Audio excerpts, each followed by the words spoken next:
Absolutely.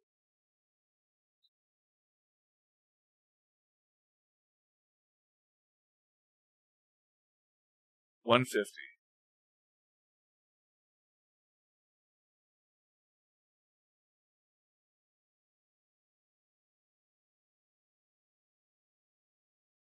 Yeah, it sounds like it's only 3 or 4 seconds though, which is actually really good.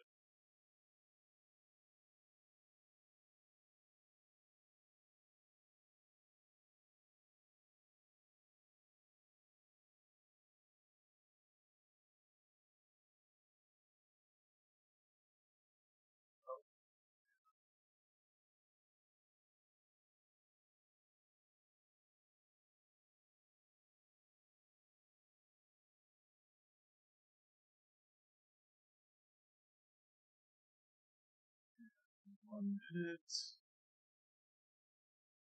Let's calculate the whole darn.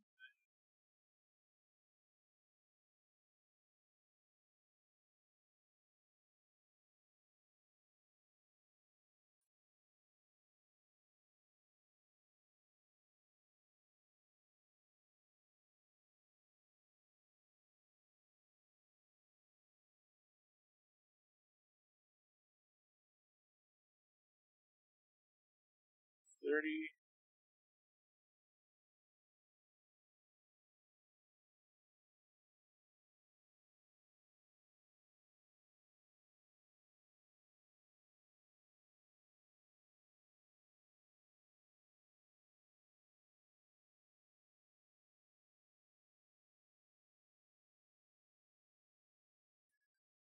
$5.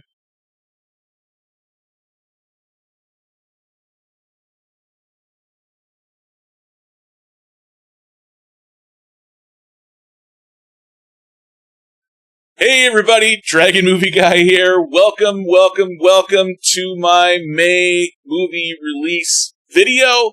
Thank you for tuning in. I am really excited to talk about May movies today, the kickoff of the summer movie season. This is my favorite time of year for watching movies, and May is the home to some of the best movies that are biggest blockbusters, and actually a lot of indie movies too that are scheduled to come out in May 2023. Joining me to talk about May movie releases is a friend of the channel. He's had me on as a guest many times. I'm trying to return the favor here.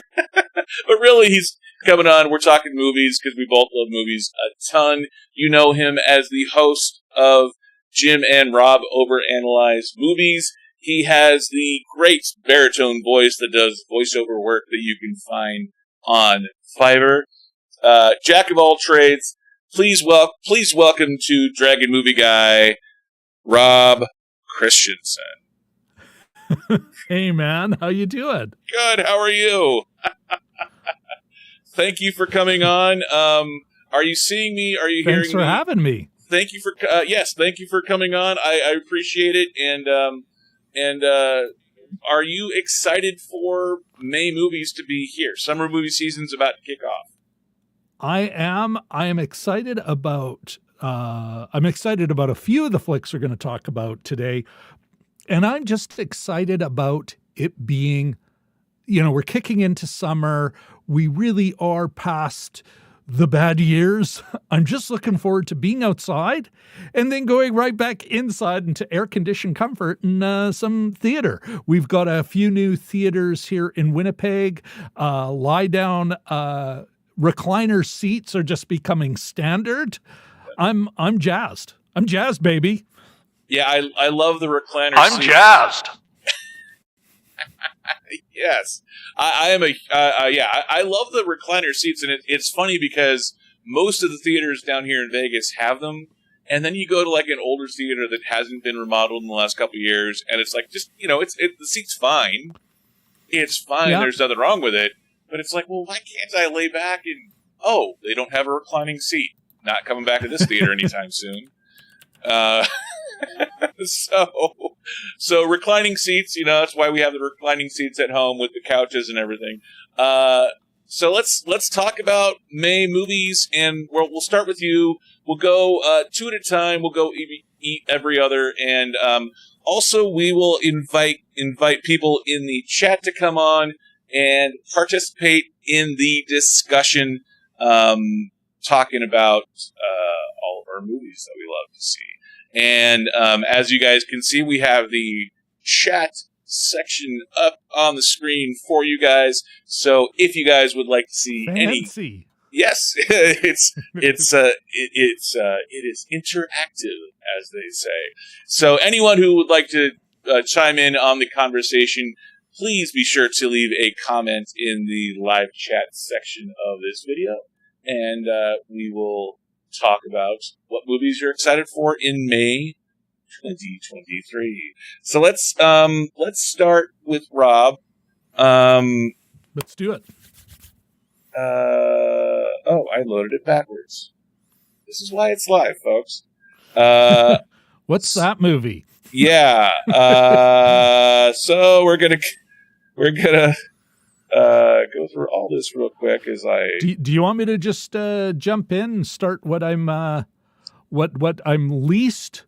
Well, least is too harsh. There's still I'm kind of interested. Yes. Well, and it's it is an honorable mention because it's a television show, not a movie. Well, here you said two, so I'm going to start with my honorable mention is FUBAR. I can't say I'm super excited, but I'm kind of interested. I think Arnie has demonstrable comic chops, and to see him playing with his old image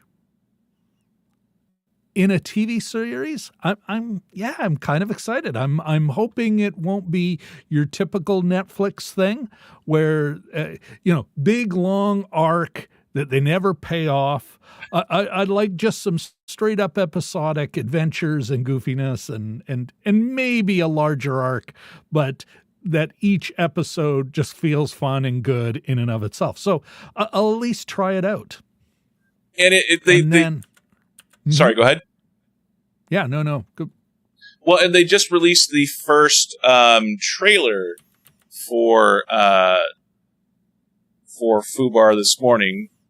I was interested on the teaser. The teaser alone was like, oh, okay. Yeah, and it kind of sort of looked like, if you took the premise from True Lies and fast forwarded 30 years. It's kind of sort of what it feels like watching the full trailer.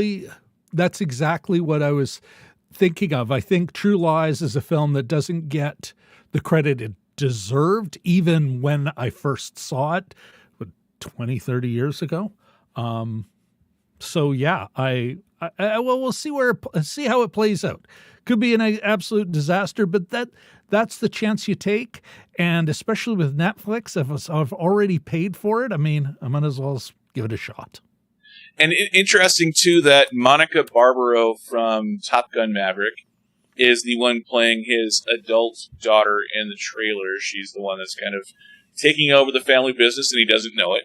And also interesting is Adam Pally, who I didn't think that I'd seen him in something, but I was like, that name sounds familiar. Adam Pally was the news photographer in Iron Man 3. When Tony Stark, Iron Man, sneaks into the news photographer when he's over in Tennessee or Kentucky or whatever, and the guy has the goatee that's like, I love Tony Stark, and Tony Stark's sitting there in his live truck. That's the guy. That's Adam Pally from 10 years ago. Yeah. It's a small part. It's an insignificant part of the MCU, but as the former TV news photographer, to see the news photographer with the goatee, which I've had a goatee many times over the years myself, to see him back in he's not quite the Tom Arnold character from True Lies, but he is one of the guy in a chair or the one of the extra agents out in the field. So kind of cool to see Adam Pally and Monica Barbaro in this series. And also was interesting to see the Arnie, you're right, his sense of humor coming back, because it seems like since he left office from being the governor, most of his movies he hasn't had that kind of epic level energy. And in this trailer, you really do see the Arnold of the 90s and early 2000s. You see that energy, you see that feeling from the type of his career that, quite frankly, we haven't seen in a lot of his movies the last 5, 6, 7 years. You mentioned it, the one thing, and again, another movie I enjoyed that I don't think got the credit was that Last Stand. Johnny Knoxville, what is that woman's? Corey Bush, is that her name? Sophia Bush? Maybe? I don't remember seeing it, so I don't know for sure. I'm looking it up as we speak. All right, here we are. Jamie Alexander. Sorry, I don't know where I got Corey Bush out of. From the Thor movies. Knoxville, Forrest Whitaker, Louise Guzman. I enjoyed that flick, and I thought again it had some of that humor that going into, like you said, the peak of his career, where his twins, Kindergarten Cop, the aforementioned Last Action Hero, or even what was the one with Jamie Lee Curtis? True Lies. True Lies. Thank you. Yes, which we've already talked about. All right. Anyway, that's, can I say I'm super excited? I don't know. And as far as Buddy in the chat, SIL, the one where Arnold is black, I don't get that. But so can I move on to my next one? Yes. Let us go to your number 8 movie for the month of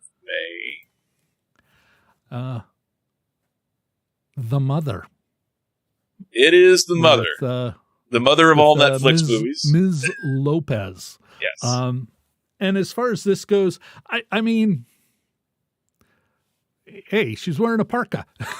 I'm Canadian, just getting out of winter. That's what I want to do. Watch a movie that's set in winter. I am not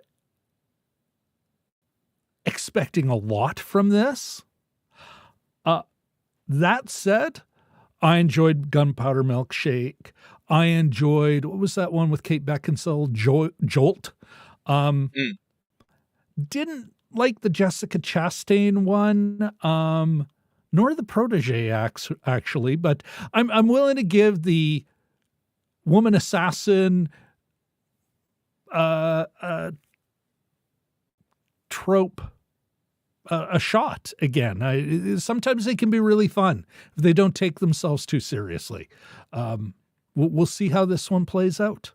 I haven't seen the Allison Janney one where she's got a past. She's a badass. And it's always, protecting a child, whether it be a daughter or a found daughter or whatever. But I'm down with checking it out. Again, I'm not expecting a lot, but I am thinking I might have a couple of laughs. Yeah, and I have not seen the Allison Janney one, but I did see Gunpowder Milkshake. That was a lot of fun. Saw the the one where she goes to Japan and she's protecting Kate. Yes, Kate was pretty good, all things considered. So this one actually reminds me more of Hannah than anything else. Maybe it's just because of the cold, wintry climate and the gun for hire sort of thing and who's on the run. The trailer. Other than being a mother. Yeah, well, I think Hannah, the guy was the father of the daughters. So the trainer. The trainer. Yes. The educator, the one, the father of the princess, who's the one who gives her the skills to wreak vengeance. Yes, who must train the child to be a trained killer. This, if anything, Jennifer Lopez is in a renaissance, if you will, in terms of she is working a lot, which is always good to see. This one did not make it on my list, but it's always fun to see actors and actresses able to stretch their legs a little bit and try new things, and that is what Netflix in the streaming world is perfect for. You can do a film and be creative, and still have a decent budget on it, but not have to have a $500-400 million epic every single time out. I think this looks like it could be a lot of fun, a lot of action, a lot of suspense, and I think The Mother could be the mother of all Netflix May releases. Oh. Wait, sorry, my friend. I got one for you. Bear with me. Yes. Or maybe.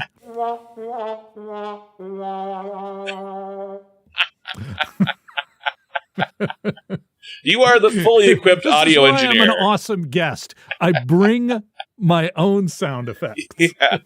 You bring all the toys and the tools to the party.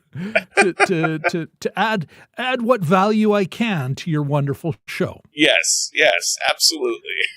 So, man, I'm excited about getting into your list. There's a couple of flicks where I'm like, I'm going, really?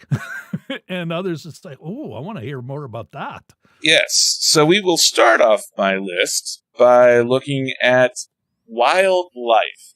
This is a documentary, but it's also a love story. It's a story about corporate trying to make an impact by companies out there trying to talk the talk as well as walk the walk, and in this case, climb the mountain sort of thing. This is a National Geographic documentary. It is about the creators of North Face and Patagonia. There have been a couple of other documentaries talking about how they are trying to save the earth in an acre at a time down in South America, down in Argentina. Basically, they are buying up as many acres as you can find, miles, kilometers of wildland down in Patagonia as possible to try and then gift them back to the Argentina government in an effort to save the environment or save and restore what has been developed already and putting it back in the hands of people. So it's also a love story about the two co-founders of North Face. So all in all, Wildlife looks like a comedy. It kind of reminds me of the Fire documentary love story that came out last summer, which I did not see, but it made it onto my most anticipated movie list for I think June or July or whatever month it was. So Wildlife, kind of in that same vein, just no volcanoes this time. Looks like a lot of fun, and it is number 9 on my list. Did you see? Have you heard anything? Cool. Heard anything about Wildlife? This was one of the ones where it was until you shot me the list that I'm like, I want to know more. And that's what I've heard is what you've said. But it is something I'm looking forward to checking out I'm looking forward to checking out the trailer. And part of this is CNN ran a documentary last year on Patagonia. So I ended up watching, it was like a 7 or 8 part documentary series, and the couple in this documentary movie were in the documentary series. So I feel like I've already seen parts of this story before, but it's always fun to see the big screen treatment for the flick. So Wildlife is my number 9 movie for May. Moving on to my number 8 movie. This is the first of 2 autobiographical sitcom comedy movies about a comedian dealing with his father. And this is one from comedian Sebastian Maniscalco. Yes, there are 2 for whatever reason. Hollywood makes meteor movies hitting the Earth in 2s, volcano movies in 2s, and for some reason, stand-up comedians dealing with their fathers in movies in 2s. This one is called About My Father. That won't be the first time that's happened. Yeah, this is true too. This is from comedian Sebastian Maniscalco, Robert De Robert De Niro is playing his father in sort of a Meet the Parents reversal where he's taking his father to meet the potential future in-laws, and he's worried about his parents, or his dad, embarrassing him in front of the upper crust, wealthy potential future in-laws. White bread. Yes. Very traditional power structure, wealthy. He plays a man of Italian descent from an immigrant family, and a very blue-collar means in this film. And so you get a sort of Meet the Parents in reverse scenario going on here. But overall, it looks like a lot of fun. It doesn't look like it's going to be trying to change the world or do anything controversial other than just an hour and a half of fun.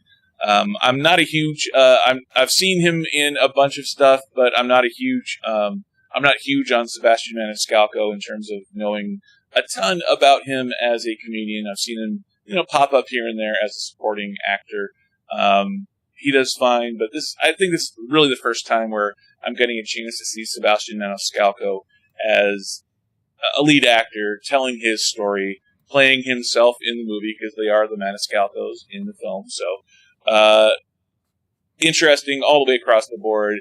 Fingers crossed. Love seeing Robert De Niro go back to the comedy roles. So, all of that is why About My Father is number 8 on my May list. This one, I may have the other comedian and dad do a thing together. I steered away from this one because it was it felt like it's like, okay, I don't want to, I want a crusty old Italian guy. I just didn't feel like seeing the shtick. I think this one for me, Brian, was just, you know what, I'll wait until this is on streaming. I'm not going to spend money on that thing. Actually, who knows? I might not spend money on half these movies. I'm rather cheap, but I got to admit, I didn't see enough where I'm like, oh, this is going to be different to hook me in. But who knows? So, assuming you'll be checking it out in theaters, maybe one of your 1-minute reviews, like immediate reactions, will change my mind. And maybe that's what I'll look forward to. Your reaction video. Yes, and assuming I do see this on Memorial Day weekend, there's so much coming out in the month of May. It's hard to say exactly when I will see this, but this is one that it's not superheroes blowing each other up. It's not a war movie. It's not an Oscar-winning drama. It's just a comedy, and part of it too is comedies. The last several years have studio-level comedies have kind of suffered a little bit. And it seems like comedies have been driven to streaming services with minuscule budgets, which obviously comedies and horror films, you don't necessarily need to see a huge budget in a film, but it's always nice to support a what looks like a funny comedy coming out in theaters. So yeah, it may very well be one that is worth waiting until streaming, waiting until VOD. But it does look like a lot of fun, and it's always good to see Robert De Niro play the comedian role in a film. So, like I said, you know what? I'm looking forward to your 1-minute review because heck, one can have their mind changed. Yeah, or go ahead. Yeah. Well, and that's also the better way too of saving money from seeing a bad film opening weekend too. So yeah. You're absolutely right. Well, and the other thing is who knows? I doubt it, but sometimes you're just in the mood for, I want to go out and I want to see something light, and I don't want to be bombarded with big monster Atmos body shaking surround nonsense. Yeah. Well, and I don't want to be overwhelmed with so much eye candy that I'm like, I'm more wound up when I came out of the theater. So who and knows? Who and knows? for all of us that love movies like Meet the Parents, can you name a single comedy that's maybe not family friendly, but family familiar at least? Of the last family oriented. Yeah, of the last 10 years, that is one of those studio level comedies that you would really recommend, that really sticks out in your mind. You know, when you're talking about comedies, like Meet the Parents, and there just really hasn't been that many of them in recent years. So Yeah. I'm, fingers Yeah, crossed. the business is changing. Yeah, it's a changing business model, but hopefully this will be a good one to put out there. So let's take a look at the chatty chat.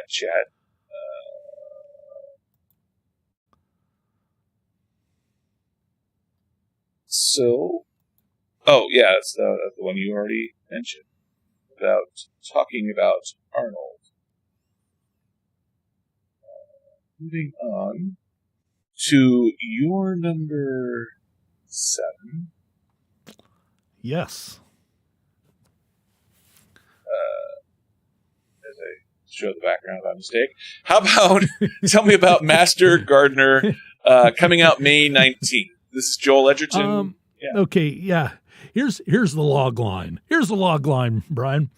A meticulous horticulturalist, a gardener, who is devoted to tending the grounds of a beautiful estate and pandering to his employer, the wealthy dowager. Joel Edgerton and Sigourney Weaver. From what I could gather from the trailer, it's got a noir vibe. It was not. The Rotten Tomatoes score was pretty good. That said, if you dug into the reviews, especially the top critics, it wasn't universally applauded. And that said, I want to explore the vibe a bit. I'd love to see both these players, but especially Sigourney Weaver, kind of digging into this role. And so I'm like, it's not at the top of my list. It doesn't even cut the top half. But I'm curious. I'm curious about this. This I may check out that weekend, which would be, I think, the Victoria Day long weekend, the Victoria long weekend up here in Canada. So might go check that out. Might be a double feature weekend, actually. Nice. Yeah, I saw the trailer, the first teaser trailer for Master Gardener a couple weeks ago, and it wasn't even really a trailer. It was a scene that they had released when Master Gardener went to one of the film festivals that was out there. In Toronto or... Yeah, and they just sort of released, festival. As far as I can tell, they released the first trailer proper here a couple days ago. And I mean, it's Joel Edgerton as the man with the past, now tending garden to a wealthy client in Sigourney Weaver. Also interesting. I wonder if there'll be a buried body.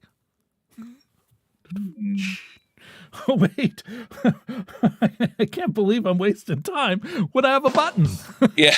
Well, and also interesting, one of the standout performers in Black Adam was the actress, and I think her name is Natalie Emanuel. I might be messing that up a little bit, but the actress who was playing the mother of the kid. She was an archaeologist, wasn't she? Or not the mother of the kid. That was Sarah Shahi. I'm talking about the one who was the DC version of Storm. Yes. I believe that was Natalie Emanuel. I could be wrong there. But she did a great job playing the African-American woman in charge of Wind, a la the DC version of Storm. She as part of the Justice Society of America. So that's the only other place I've seen her before, but she is the one playing the granddaughter to Sigourney Weaver. In the trailer for Master Gardener, and it looks like she's holding her own with Joel Edgerton, the grizzled secret agent, whatever he is, the man with the past in this one. So yeah, this is Master Gardener did not make it onto my list, but it does look like it's pretty well done. And any film that's good enough to get on the film festival circuit is generally not going to stink out of place. So yeah, Contessa Swindell played Cyclone. That's it.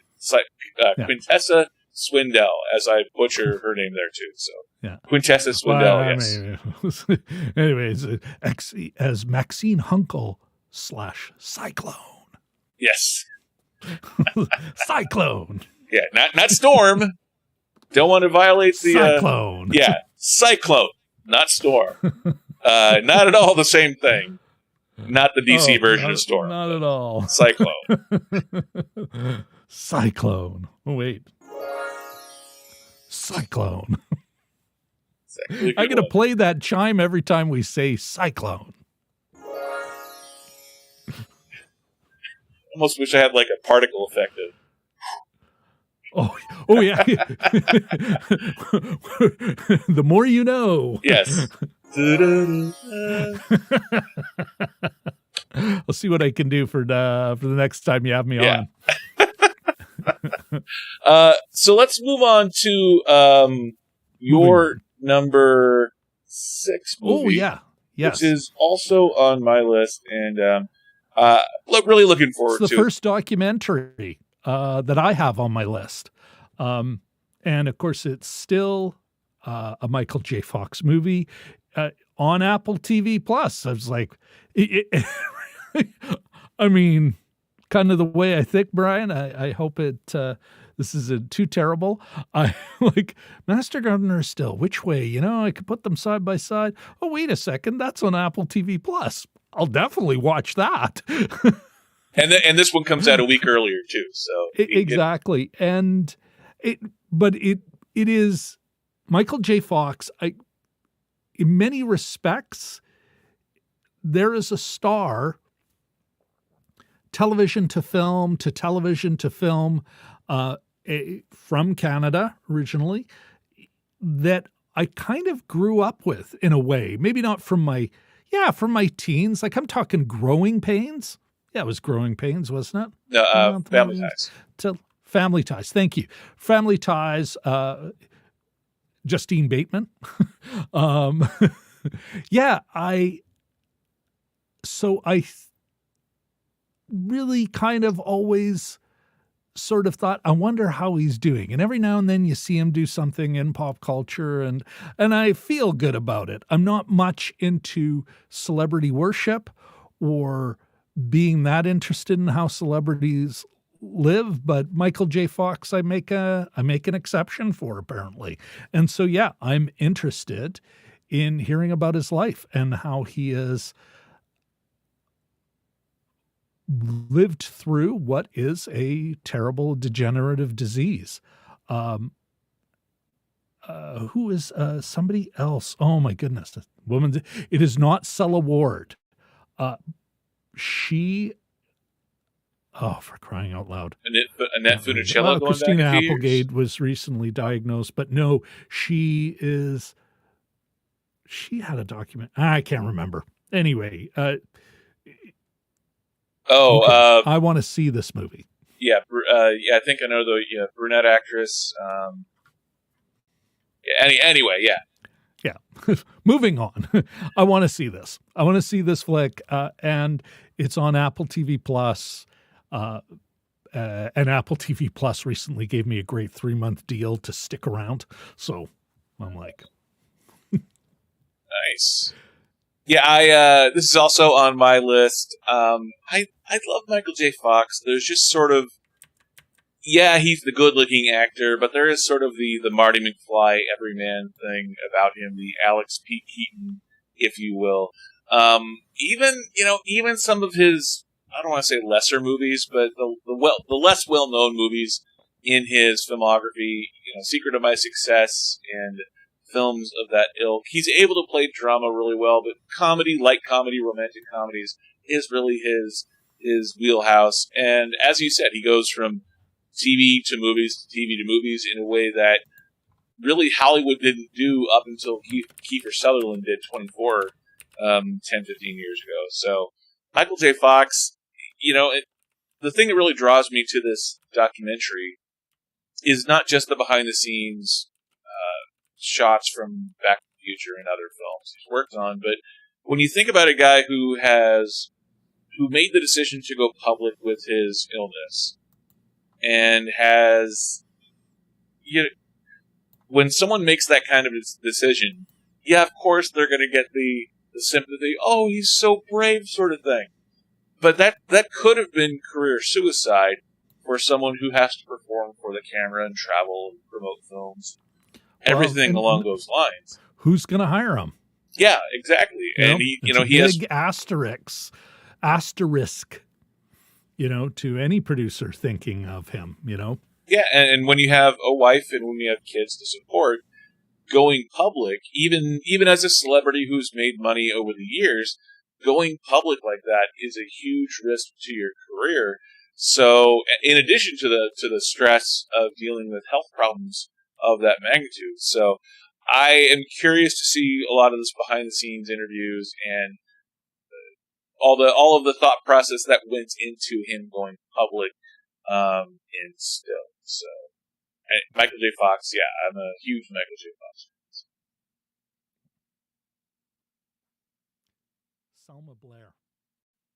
Selma Blair is that your audio level went down on me there. Sorry, my friend. Selma Blair. Yes, I was saw her face in my mind. Didn't have the recall on her name, but yeah, Selma Blair is also one who's gone through all of it. Yeah. Moving over to my number 7. It ain't over till it's over. This is a documentary about Yogi Berra, one of the best baseball players of all time. He was the catcher on the Yankees World Series championship teams of the 50s, 60s, and then he became a manager after that.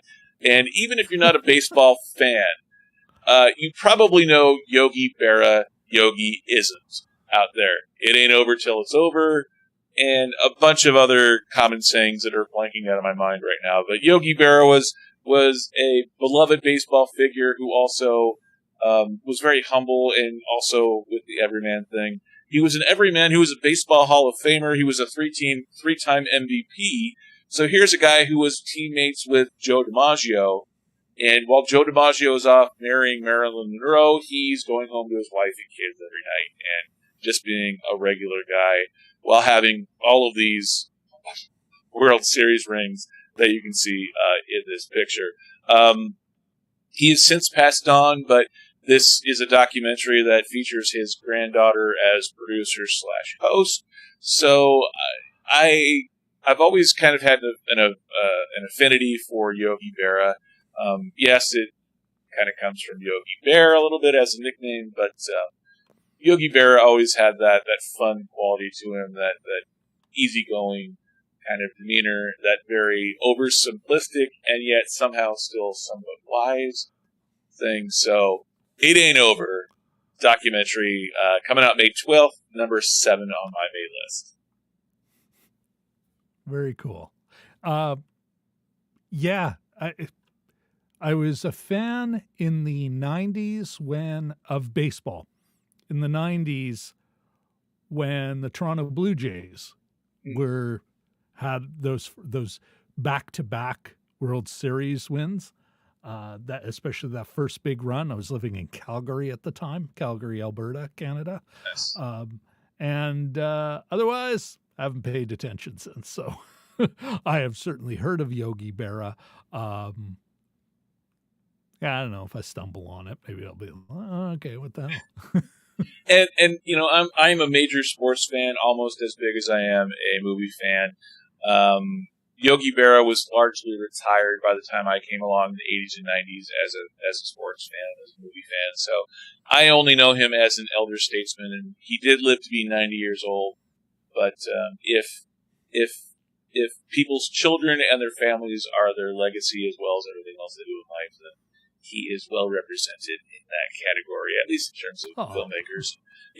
If you figure anybody who's got a granddaughter that wants to make a documentary about their grandfather, probably unless he was just a real SOB. Left a pretty good impression. So it's kind of nice to see a filmmaker. Ty Cobb. Yeah, like I have seen some great baseball movies.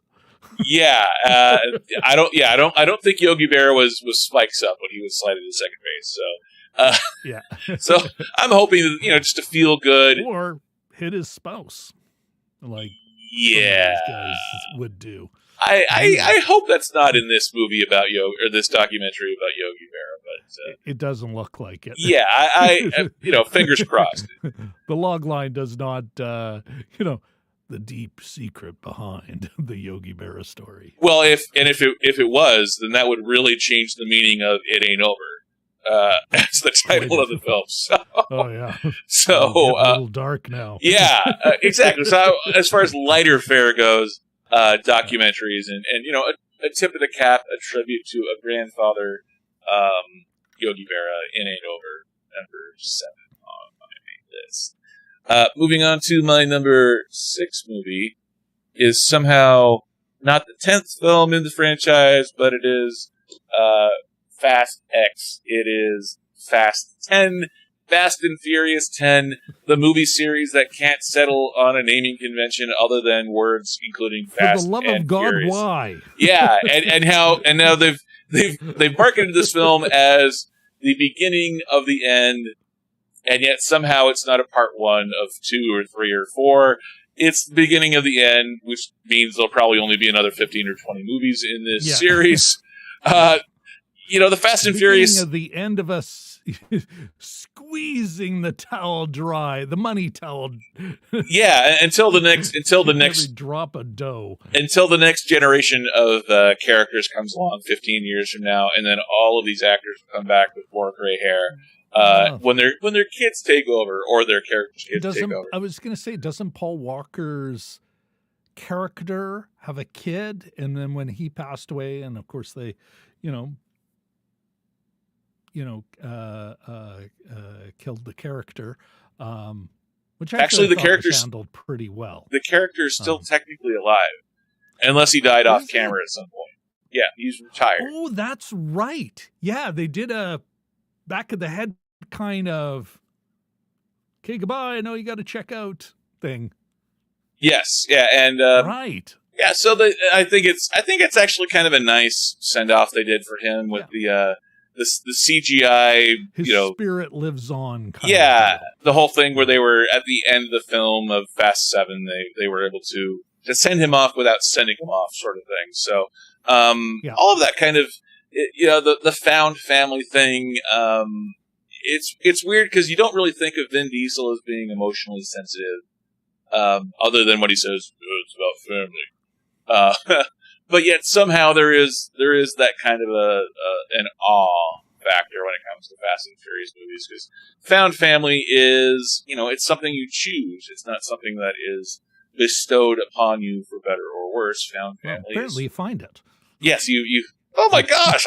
Look at this. The one. I just wanted a quick note on when you're talking about the emotionality and Dom Toretto there.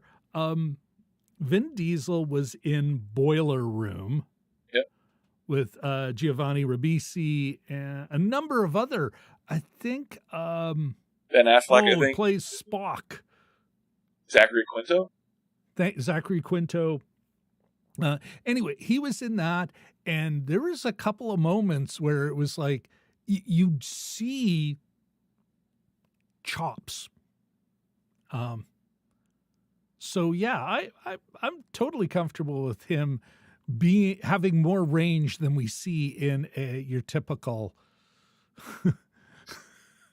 It's about family. It's like, well, and as much as I knock him a little bit for the lack of acting range, he is able to bring a lot of heart and to Groot, only saying "I am Groot" over and over and over again. So he is a better actor that I think a lot of us give credit for, rather than just the guy that drives cars and gets in fights and punches people.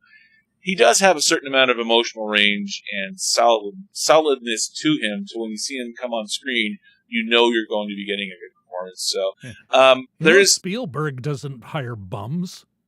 This is true. Yeah, he was.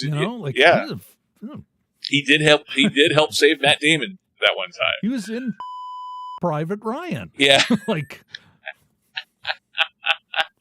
I usually swear on my own show, but I understand we're daylight hours. Kids could be watching. Yes, but it's someone think of the children. It's funnier with the bleep, though. It is somehow funnier with the bleep. The other thing that was sort of I am a little bit worried about, and this is why it's not higher on my list. The one thing I'm a little bit worried about with Fast 10 is it's repeating the convention that has popped up in recent Fast and Furious movies, where the villain from one film is now part of the family in the next film. Somehow John Cena was the long-lost brother in the last film, which I didn't fully see yet. But he's with the family in this one, and the bad guy this time is Jason Momoa, which he's going to show up, mumbling lines to Vin Diesel in Fast 11. It's almost guaranteed. So I am a little bit wary of that convention of, they have a bad guy, but they're never actually going to kill off the bad guy, because God forbid they ever kill off the bad guy. Or someone's actually part of our found family. Yes, the family is just bigger. Yeah, it's part of our family. So Fast X is my number 6 movie. Are you a fan of the Fast and Furious series? I can't say. Actually, let me put it this way: there are a few of them that I have really enjoyed. They are what they are, but I want to say not 4, but I think it was 5 through 7. They had a nice run of, and I think it was a critic saying, boy, what was always a pretty lame, just a lame excuse to do a heist and cool cars, has some emotional heft in those movies. I think I checked out. Well, maybe it was even before that. What was the number? Was it 8? Where it's like, what do you mean he's the bad guy now? Because, Charlize Theron is, it's like, I have no interest. Well, once Paul Walker passed, I think Vin Diesel kind of had to take a little bit more editorial control, if you will, or just sort of, the machismo thing. The star. Yeah, as opposed to being the duo star. I also liked. I think casting another big guy against him was a bad idea in Dwayne Johnson. Dwayne Johnson, the movie star, the charming AF movie star that I suddenly draw a blank on. I actually think that was a bad idea. Never mind what I've read, and then as desperately as I can click away from about drama and who's in charge and everything. The Dom Toretto character needs a different kind of foil. And I think Paul Walker's performance in whatever his character's name was a Ryan O'Connor. Foil. Well, and if you think too, there you can go against type or with type. And Jason Momoa, Dwayne "The Rock" Johnson, they're sort of same type. They're sort of with type with Vin Diesel and Paul Walker as the pretty boy, the blonde hair, blue eyed, matinee idol kind of looks to him. Not quite as hard, not quite as prison muscle kind of thing that Vin Diesel has going on. It was a nice compliment to each other, and I don't think they've ever quite replaced that since Paul Walker passed away. Yeah, and that I think is to the series, to the franchise's detriment. But in the end, I checked out then. Was I even really that into it? No. And so, it's not on a list, but I'm not against it either. It's like, oh, well, that'll drift by. Hey, another Fast and Furious movie. Well, so you mentioned apparently Gal Gadot is her character is alive again. Yeah, they've kind of moved around with character deaths as well. I will say the other thing that kind of interests me about this one, a superhero movie? is it's getting there. This is Star Wars? We're also revisiting Fast How Five. is Darth Maul alive? Look, he's literally cut in half. I hope not. Yeah. Well, he's got the robotic bottom now, the crab legs. I do also like that they're revisiting Fast and Furious 5. That was the one that took place down in Brazil. That was probably the best one. That was the one where Paul Walker and Vin Diesel were somehow hauling a giant asphalt through the streets of Rio de Janeiro. They're revisiting that. Yeah. Jason Momoa is basically the son of the bad guy from that film. So that's how they're bringing Jason Momoa in. Also they're bringing in Brie Larson, which I like Brie Larson. I'm not a huge Brie Larson fan, but I do like Brie Larson. She's an Oscar-winning actress. And speaking of Oscar-winning, they are also bringing in Rita Moreno from West Side Story, Oscar winner, as the abuela, as the grandmother to Dom Toretto. So, sure. So they're adding those three big actors to the Fast and Furious franchise as we get all the F sounds out there. But all that is why it is my number 6 movie for the month of May. All right. It'll at least be interesting. Let's look over at the live chat, see if there's anybody checking in, anybody watching. It's like people have jobs or something, bro. Yeah. What the hell? As if they have something else to do in the middle of the day on a Wednesday. Who are these people? Yes. So let's go over to your number 5. And your number 5 is actually one that I hadn't heard of until you sent me your list, and as I try and... I'm going to have to reach over. No. Your number 5 is one that I hadn't heard of until you sent me the list. And this is Blood and Gold. This is a film about Nazis. Well, and a deserter. It is set in the closing days of World War II, where a deserter, desperate to return home to his daughter, finds himself caught in a battle against SS troops on a mission to uncover hidden gold. Ooh. I mean, it's so genre. I'm like, oh, on the search for Nazi gold? How could I not? I can't help myself. But it is... I'm looking forward to... I do like these kind of heist movies. I also kind of like the idea of, exploring the collapse from the loser's perspective. It's a German film. Spoken in German. It is German language. Yeah, it's a German film, and so just to see how they manage that, it'll be interesting. But it just looks like genre fun.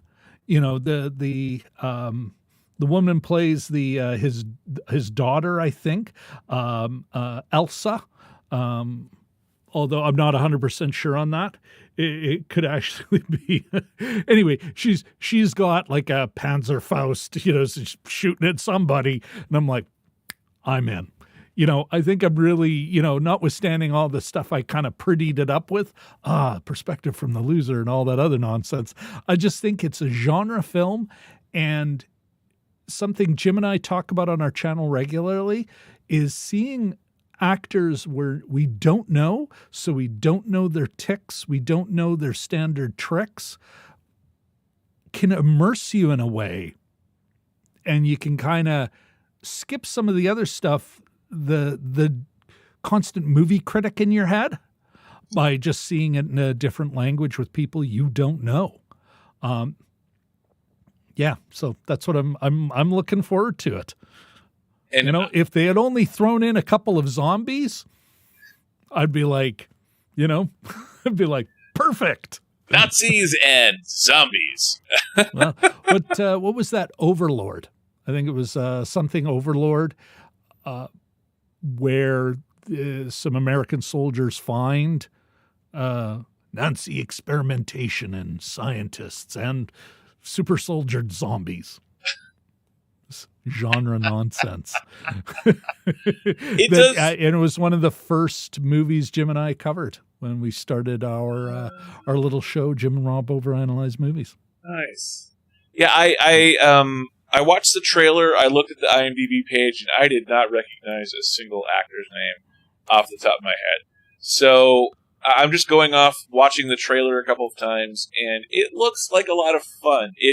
It looks like it's channeling a little bit of Guy Ritchie, a little bit of Martin McDonagh in terms of like In Bruges and some of these other heist films. A little bit more serious, but also from the American perspective, a little hint of Tarantino, not exactly, but a little bit of that influence in there as well. It looks like a lot of fun. It is all spoken in German, so my guess is either we're going to have closed captioning on the entire time, or we're going to have to take a crash course in German, or just guessing what they're saying. I'm sure it is a Netflix. It's a Netflix flick. Their dubbing machine will be on top of it. I'm a subtitles over dub guy. That said, yeah, Netflix dubbing is good. You know, they one of the things they regularly do is have the dub over they'll get stems. So they'll get the mix, and then they mix the dub into the mix instead of just, I've seen some terrible dubs. I've reviewed some terrible dubs where it's the whole soundtrack gets dropped when the dubbed actor's speaking, and it's like, oh, it's terrible. But Netflix doesn't do that. I think they do a great job of dubbing their stuff to broaden, well, really to maximize their investment. And so, yeah, looking forward to this. And I think people will be able to enjoy it, whether they're subtitles folks or they prefer a dubbed version. And, I go back and forth on dubs versus subtitles. I think the last couple of years I've been more in favor of subtitles because you can hear the expression and the emotion in the human voice better with the original, as opposed to having to hear as opposed to trying to gamble with the quality of the voiceover to where it could sound like Grindhouse or some sort of bad 70s action film, kung fu movie kind of sort of thing. But overall, I do prefer the original plus subtitles, especially if you're watching on Netflix and you can rewind and go, oh, what are they actually talking about? You can actually watch it the first time, reading through it, and then look up and see their facial expressions, rewind it. So that is one of the better things about watching on Netflix. Your number 4 movie is not a documentary. No, not at all. Huh. It does, though, track the rise and fall of a real company. Research in Motion, which was the inventor of the BlackBerry, I would argue the real first smartphone, and was a huge thing in Canada. The company, the founders, they were the Canadian Google, you could say, the Canadian Apple, this thing that just sort of took off and took over. And there was a time before the iPhone where the coolest phone to have was a BlackBerry Pearl. I remember my first BlackBerry when I was working at the city of Winnipeg as a functionary, and I still look fondly at that piece of kit. It was rock solid, did exactly what it should do and no more. But the world changed, and BlackBerry, it rose with the changing world and fell just as quickly. And so what's his name? Oh my goodness. He's Glenn actually Glenn Howerton or Jay Baruchel? Jay Baruchel. Jay Baruchel telling this Canadian story with Canadian talent. I'm looking forward to this. I don't know if I'll see it in theaters that weekend. I suspect I will, though. Maybe that's my double feature weekend. Check out Still and BlackBerry. Yes, absolutely. Yeah. And there's another movie I've been more excited about that comes out on that weekend. Yeah, that could be a very busy weekend for me. Anyway, that's my take on BlackBerry, and that's why I wanna check it out. I was of course familiar with BlackBerries. I never had one myself. I had no idea it was a Canadian product. And actually, the first time I saw the trailer for BlackBerry, I was laughing at the final line of the trailer, and I was thinking of you actually when it says, "How are you going to get this working?" It's like, "Well, we have the best engineers in the world." And then he comes back the next scene. He's like, "I thought you said that we had the best engineers in the world. Why didn't it work?" He's like, "Well, we have the best engineers in Canada." So, sort of that's self-referential sort of sense of humor in the trailer for this film. This not make it onto my list, but I do find it interesting that we're getting a lot of biopics about consumer good products lately. We just had Air out in theaters about the birth of the Michael Jordan Air Jordan basketball shoe brand. We just got Tetris out as well. So for whatever reason, we're getting the biopic treatment on consumer goods, on products, on brands.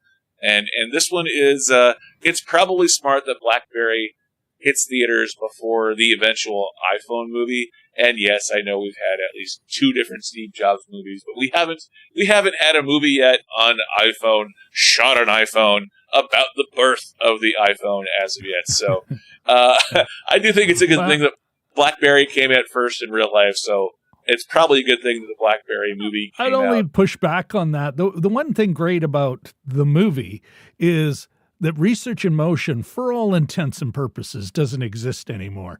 Any iPhone movie that comes out will be shit until Apple is no longer a thing. Yeah. Don't see that happening anytime soon. Yeah, Yeah, and it's good. What corporation is going to go, sure, fill your boots? We're an open book.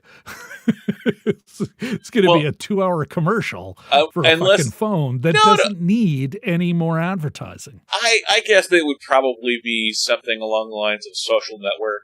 It would probably be an Oscar favorite, darling sort of thing that's sort of coming out in spite of Apple's objections. Probably done by, I don't know, Steve Jobs' kids or Steve Wozniak's kids or grandkids, sort of like Yogi Berra's grandkids doing this documentary on him. So, who knows if we know it'll eventually be coming, though. Hopefully it'll be good. I guess it was... Well, it depends on how well this does. Yeah. If it stinks the place up, everyone will go, oh, well, that script. Bye-bye. Yeah, I mean, I do think that the one thing I will say, too, is that I love Glenn Howerton. I've not watched a ton of It's Always Sunny in Philadelphia, but I love Jay Baruchel.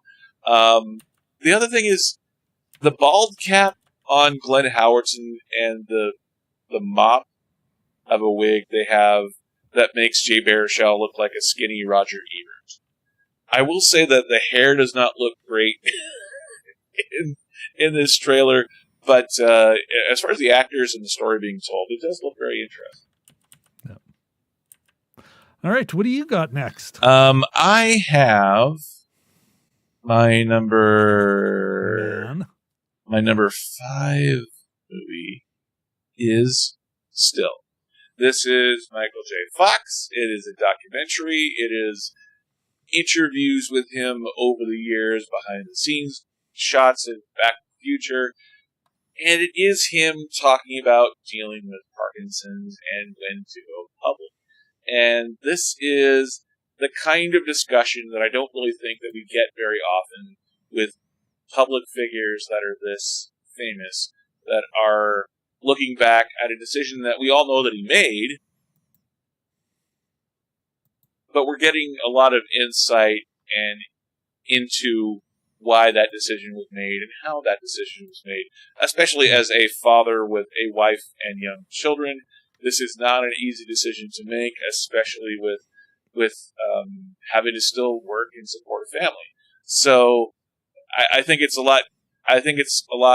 It would be cynical to say, "Oh well, we all knew that he would get all this sympathy, and he would get his sitcom wouldn't have been canceled, and he would still work." You don't really know that, especially with a disease as progressive as Parkinson's can be. Thankfully, he has had good medication, all the best that money and fame can buy. But this is still something that'll be interesting to watch as far as behind the scenes, seeing the human side of Michael J. Fox sort of bearing all, in terms of emotionally bearing all, to tell his story. So, yeah. Still a Michael J. Fox movie. Interesting title, but I love Michael J. Fox, and that is my number 5 movie. It's also on your list. It is. Not as high as it is on yours, or is it at the same level, actually? Oh, we're like... I'm at number 5. Yeah, I wanted to see Nazi Gold. You wanted to see Nazi Gold more than a fellow Canadian? More than... how would John Campea say it? A good Canadian boy. Yeah, it's like, yeah. Apparently, I want to see people fighting over Nazi Gold. Yes. So this is it's a feel good Simpsons movie. Yeah. Let's take a Simpsons episode and turn it into a serious genre flick. Anyway, honestly, it sounds more like a South Park kind of flick. But this is also one that's coming out May 12th, so lots of good stuff to watch in May. My number 4 movie is What's Love Got to Do with It? This is not a remake of the... What does love have to do with it? Yeah, this is not a remake of the 90s film. This is a British movie about Pakistani British culture and British culture. This stars Lily James. It also stars, as I flip through to get my notes right, this stars Lily James, who was Pamela Anderson, and she was Cinderella. So this is an actress with a really big range. It also has Emma Thompson as Lily James's mom, but this is also Shazad Latif, if I'm pronouncing his name right.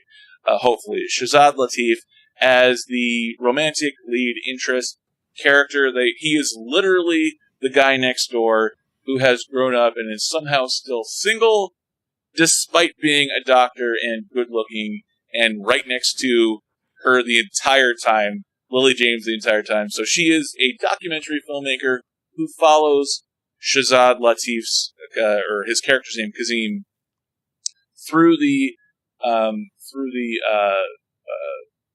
marriage process as he gets. Sorry, she follows him through marriage, yes right? through the marriage, the gag. Yeah, through the arranged marriage process, and to see whether he goes through it or not, and to see whether he realizes that she was there in front of him the entire time. So this is it. It looks like a fun British rom-com.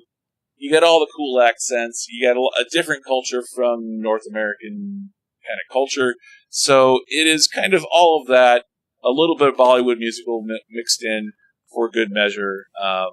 It looks, and I love Lily James. I think she's she always does something that's interesting at the very least. So Lily James, Emma Thompson, Shazad Latif. This looks like a lot of fun. It doesn't look like it's too heavy. It looks like an easy watch, and it has a lot of cool British accents and British and Pakistani culture kind of mixing. All of that together is why it is my number 4 movie. Have you seen the trailer for What's Love Got to Do with It? And it's not the Angela Bassett one. I have, and it's one of those ones where I'm like, one of the reasons it didn't make my list, even though I'm with you, big fan of Emma Thompson, of Lily James. It looks funny. It's called all the stuff a rom-com should. That said, it's got some of the tired tropes of rom-coms. Under my eyes, it was the next door neighbor. And while it looks like it may not actually go there, I'm like, well, I'm not going to a theater for that. I'll wait until streaming. I don't, I don't need to spend good money on something I don't need to see on a big screen. Especially for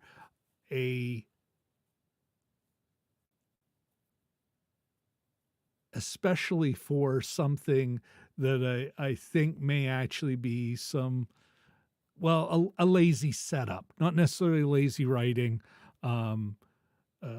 Jemima Goldsmith, the woman who wrote it, is not without skills, but yeah, I don't know. And it's also, you get into the dangerous world of like, is this going to be a bunch of an excuse to laugh at brown people? Oh, look, it's the brown person making a joke about themselves. Like Jemima Goldsmith, known as Jemima Khan, who actually she was married to Imran Khan. She is a Pakistani and English citizen, but here's the thing: she is bougie AF. She comes from her father is Sir James Goldsmith and mother Lady Annabelle. Like, it's just, multiple, like, there's fucking, pardon my poor language, there's like 3 hyphens in this woman's last name. Vane Tempest Stewart. It's like, yeah, this is and even, Imran Khan is, big, was a is a politician, was the prime minister of Pakistan. There's going to be some corruption and just outright extrajudicial killings of dissidents in that resume. This is not somebody who's like, oh, I'm like regular people. I don't know. There's my politics coming out. Well, but that said, I am a fan of Lily James. And so I'm like, I'm going to see it. That's going to happen, but not in the theater. So for all those reasons, Brian, I'm not seeing this movie in the theater, but I'm still going to see it. Your thoughts on Shekhar Kapoor, the director of the film? You know what? I have not seen anything. I have not seen any of his work before, so it is interesting. He was born in Lahore. But I saw. Oh my God! I saw The Forefathers, Elizabeth the Golden Age. Saw some of that. But he also did Elizabeth. So it's not. So did a lot of people. Skills, that was a great film. Elizabeth the Golden Age, less so. The Forefathers, not a fan of that film. Mind you, I like the whole one of Heath Ledger's earlier films. The whole how do I put this? Oh,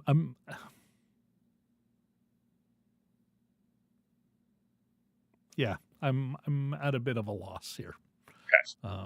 Okay. But that said, you know what?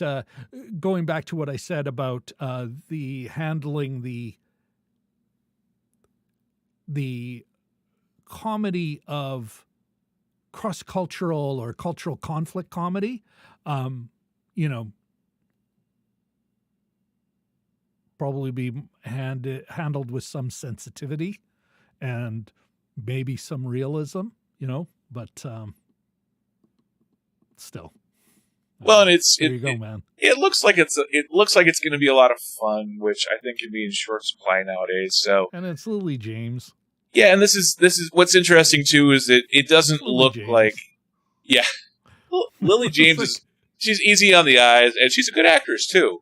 And the other thing the other thing that I like about this is that it looks like that this is not going to be old school, old world parents coming down hard on their adult children. I think that trope of all things has been played out many, many times before. This looks like it's more like, well, if the traditional dating scene hasn't worked for you, what about an arranged marriage? It worked in our family. We love you. We want you, we want you to find a good person. So the fact that their families are being supportive in or at least it looks like the families are being supportive. I'm going to quote The Big Bang Theory. Fuck's sakes. Sorry, my friend. You're bringing up Raj in season 12? I am referring to Raj, who went through, says, you know what, this isn't working. Can you do a deal for me? And I even know Indo-Canadians from India and from Pakistan, and the way they've discussed it is, oh, that's a love match. That was arranged. Actually, I remember when I was in Istanbul on a boat sitting by this Bahraini who was asking me for love advice because, well, you can tell how desperate he was. But he was like, I'd rather do a love match, but... And I'll say this, after seeing his game on the boat, I was like, yeah, you should maybe go to your folks and see what they can work out for you. So I think the way we look at it as, the man, the folks making you do something you don't want to do, is in the part of the world that this is part of the scene, the culture, it's more of an option. And so if it's handled that way, and if that's part of the education that can happen in a film, sometimes accidentally, it could be really interesting. Still didn't make my list, but I'm certainly not going, what? Yeah, and you bring up an interesting... How dare you? You bring up an interesting point, too, about arranged marriages and their roles in other cultures other than our own being, Western Hemisphere sort of thing. Like, well, an individualist, right? Yeah. Well, and it's, it's one of those things, too, where as much as everything is free in the United States and Canada, not everyone is a great dater. Not everyone has those skills, those raw skills, those social skills. So if people fall into that category, then why not try an arranged marriage? If people are, as they are in this case, in this film, they're busy professionals, they don't have a ton of time for dating, and they may not just have that social skill set as well. So this is sort of an interesting look at, well, in a modern sense, when people aren't being forced, when people are choosing to take this route, is this an option for people that are either workaholics that have great careers but not a lot of time to socialize, or B, don't have a lot of the social skills that you need to be a successful dater in order to get that marriage and have a family? Yeah. You know what? I'm not sure I would go that far. I think it's because that's a culturally bound practice, right? And it's still, it's also it's a materialist practice. But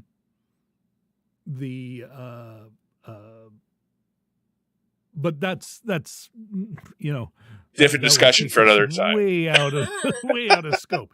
If you know what, it'd be an interesting discussion to have before I were to do an over analysis of this film. Yes, we'll save that for them. Yeah, it'll be the next time we have you on, as we do a deep dive on what's love got to do with it. Absolutely, it is an interesting riff on the title. Yeah, and the fact that there's no Angela Bassett is sort of funny too.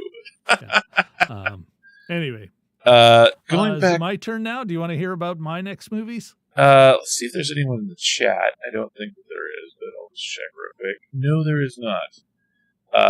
So let's go to your next film. We're getting into the end game here, man. Yeah, we're getting down to it. We are getting down to your number 3. The next 3 movies, or let's say the next 2 movies of mine, are both close seconds of my number 1 flick. And it was hard to kind of go for 2 and 3. They could have been, I could have a different mood, and they're the other way around. But for number 3, I've got The Machine. And it's not so much for Brett, you say his last Kreischer? Bert Kreischer. Bert. Thank you. It's not, I've seen his comedy. I've seen his specials on Netflix. They're fine,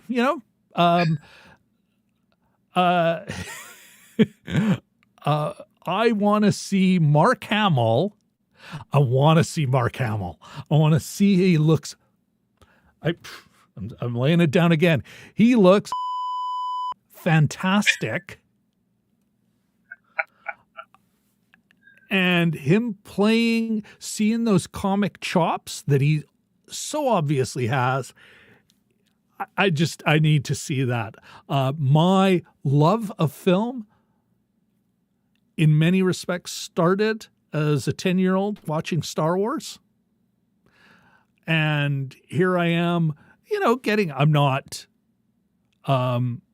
in the autumn of, well, maybe I am in the autumn of my life. Let's say that lovely summer, that second summer you can have in autumn. But Mark Hamill is not going to be with us forever. And he's still healthy and still doing great work. And I want to see him in this flick. And I want this. This is one of the few films where I'm like, I want this to be good. It'd bum me out if it's shitty. Yeah, anyway, so that's The Machine. That's why I want to see it. That's why I want to see it. That's why I'm excited about seeing it. This is also on my list.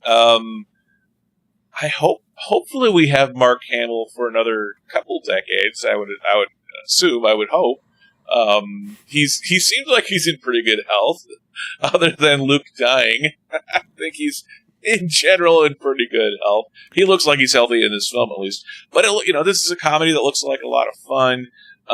It was interesting. I think I've seen Bert Kreischer before somewhere, like you flipping past Comedy Central, on YouTube or whatever. Got a special on Netflix. Yeah, but I've never sat down and watched anything of his, and until today.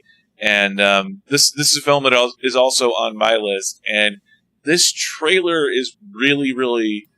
If a trailer is supposed to make you want to go for it and kind of grab you by the balls and make you want to watch a film, this is that trailer. Yeah. This is that trailer that just goes like the first time you sit through the first minute of this trailer, what is this like? Is this an internet video? Like, what is this? And then when Mark Hamill comes in halfway through, balls to the wall, like, he's not swearing in the video, but it's pretty darn close, and he's going more Robert De Niro than Robert De Niro. Mark Hamill is. There's no Luke Skywalker in here. There's not even any Joker. It's just they don't look like father and son at all. But Mark Hamill going balls to the wall in this trailer grabs you. such that when you rewatch it and you go, oh, this is a stand-up comedian, this is based off his real act, this is based off his shtick, and then when you actually look into him, Bert Kreischer, the person, because it is Bert Kreischer, that is his name. He is, I may be mispronouncing that, but it is. The guy's 50. Yeah, and he's, but he was the inspiration for the movie Van Wilder. And you look at him, and he's walking around on stage, and he's balding. He's got the great beard. He's walking around shirtless on stage at his age, charm though, and with his heft. And you're like, is this Van Wilder? And sure enough, if you look at old pictures of Bert Kreischer from the 90s and early 2000s, he looks a lot like Ryan. He does look a lot like Ryan Reynolds did in Van Wilder. This movie is also based on a loose retelling, a very loose retelling of his time studying abroad. And that was I abide that he's kind of Van Wilder.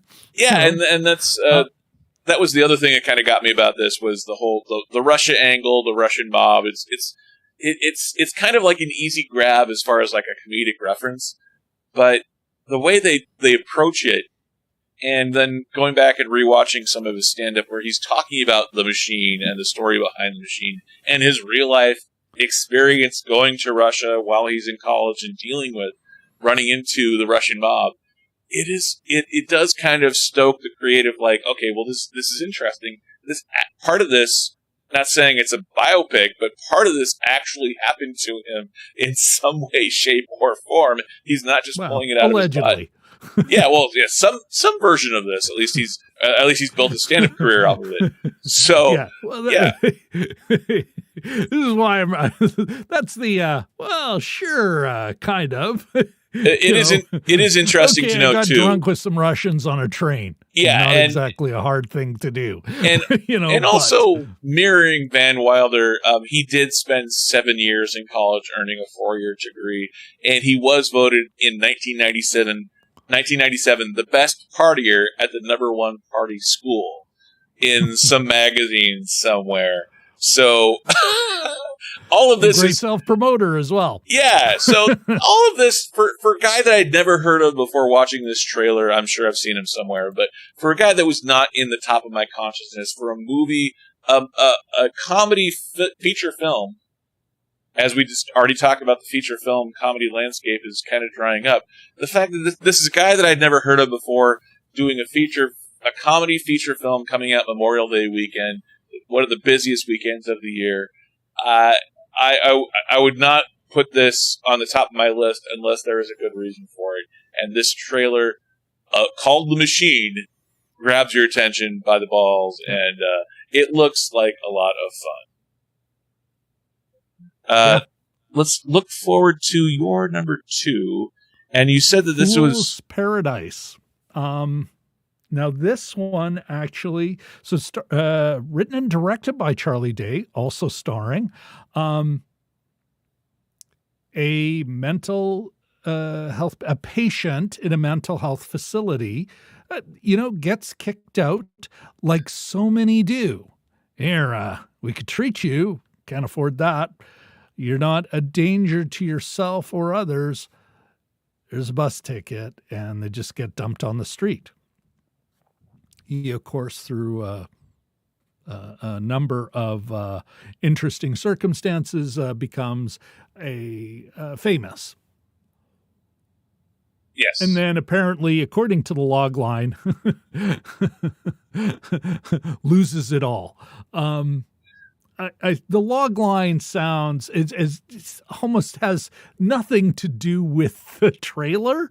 The trailer, though, and what I can tell from the storyline from other sources, it reminds me of a Peter Sellers flick called Being There, about Chance the Gardener, a mentally not mentally ill, mental challenges, intellectually challenged Chance the Gardener.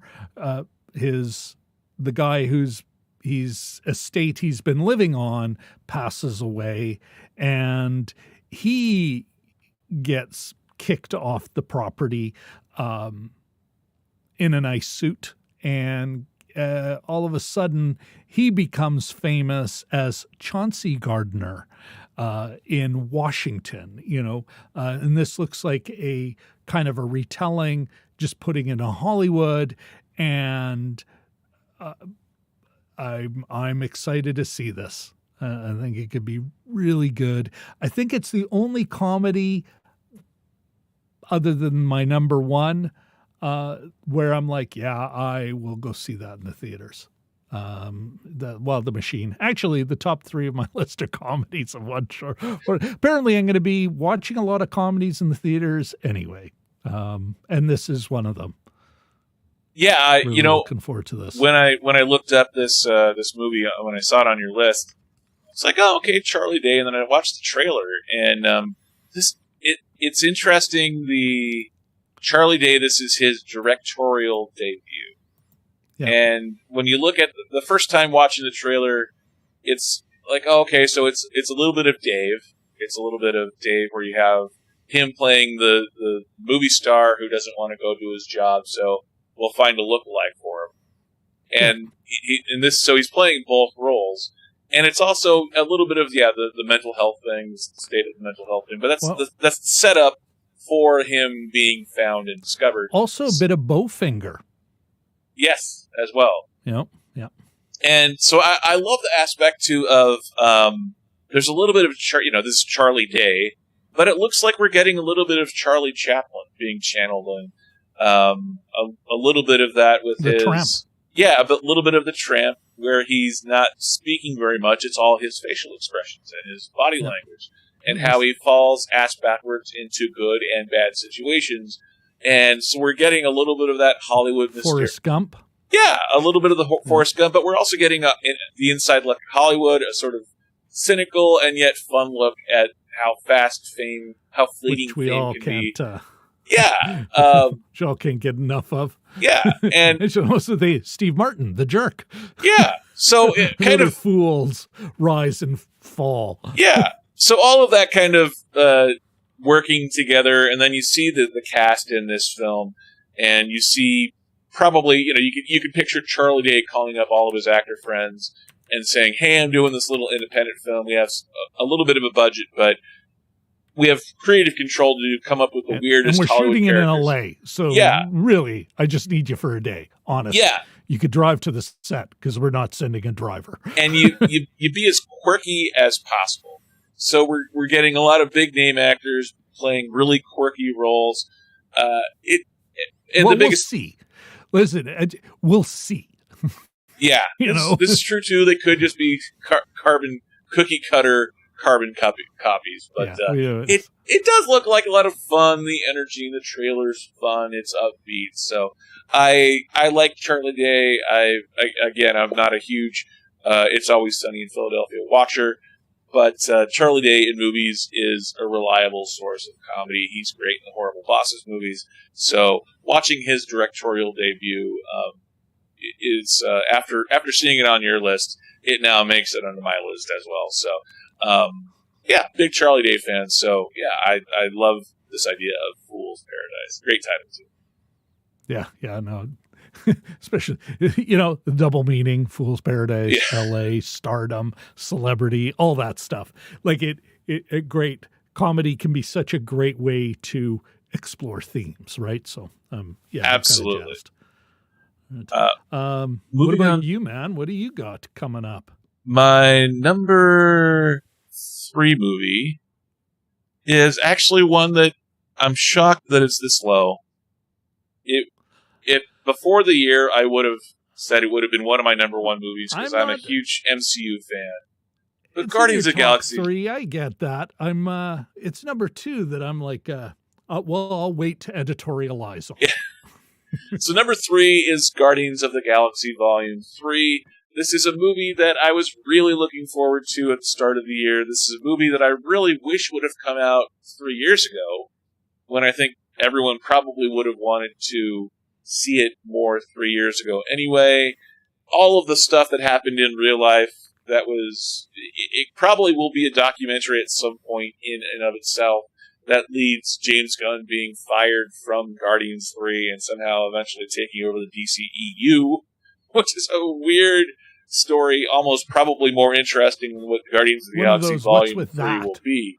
Yes, but I do think that does fundamentally change the background of this film, where this Guardians 3 looks a lot different visually than what the first two Guardians of the Galaxy movies are, and what they've established in the Marvel Cinematic Universe. We're getting some of his actors that he brought in on The Suicide Squad over into this film. The visual aesthetic looks different than the previous Guardians of the Galaxy films, which makes me curious, but not particularly optimistic. Yes, this is all getting the band back together one last time. Yes, a lot of these actors probably will not be together in this format, together in these roles, in this same iteration. Next time, if there is a next time, yes, James Gunn will probably not be directing a Marvel movie anytime soon, as he's taking over the rival entertainment universe. All that being said, it is still a Guardians of the Galaxy movie. I do love the cast. I love this cast of characters. I did not know anything about the Guardians of the Galaxy before the first film came out, so all of my impressions of these characters comes from the MCU, comes from these solo films, and comes from the Avengers movies. So I love Chris Pratt. I love this whole cast. So it is my number 3 movie on my list. It's lower than it probably should be, but for all the reasons I stated, it is still at number 3 on my list. Thoughts on Guardians of the Galaxy? Can I save that? Yeah, absolutely. Save my thoughts on Guardians of the Galaxy. I do want to hear why your number 2 is number 2. Okay. I get your number 1. You've hinted at it already, and I totally get that. It's the number 2 one I was that kind of what? Yeah, and not in a good way. When you see my number 2, which is The Little Mermaid, coming out Memorial Day weekend, The Little Mermaid, which is a live-action remake by Disney. This is a remake of their 1989 animated film from the Disney Renaissance. I have not seen the original Little Mermaid, so all of those characters and all of those songs, yes, of course, I'm familiar with them. You hear them all the time in everyday culture, but I have not. This is not a film like Aladdin or Beauty and the Beast that is, that is part of my Disney rewatch list. I just never got around to it. Didn't dislike it. It just never got around to it. But there's this trailer. You have Halle Bailey as Ariel. You have Melissa McCarthy as Ursula. You have Javier Bardem as King Triton, Ariel's father. Yeah. It looks like it's recreating all of the shots from the original film. It looks like we're getting, yes, a more diverse cast, which can be a good thing and it can be a bad thing. It looks like it's well done in this case, though. Halle Bailey has a great voice, and her singing in the trailers for this film. So, for all of those reasons, the effects look good, and somehow it looks in this live-action Disney Renaissance remake category.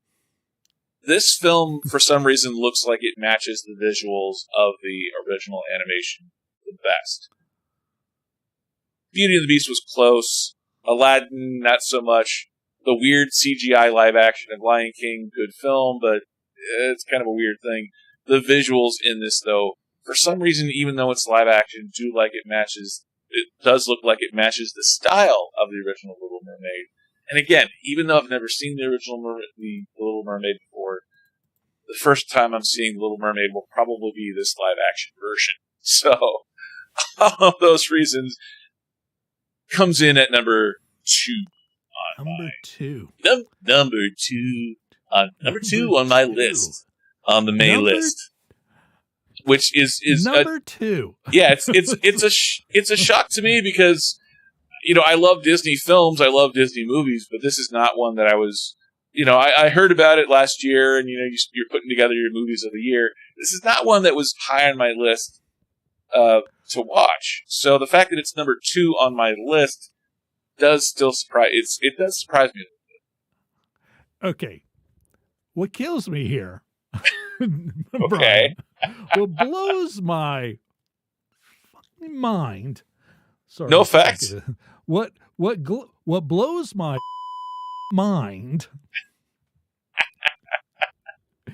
is these live remakes that they've been doing.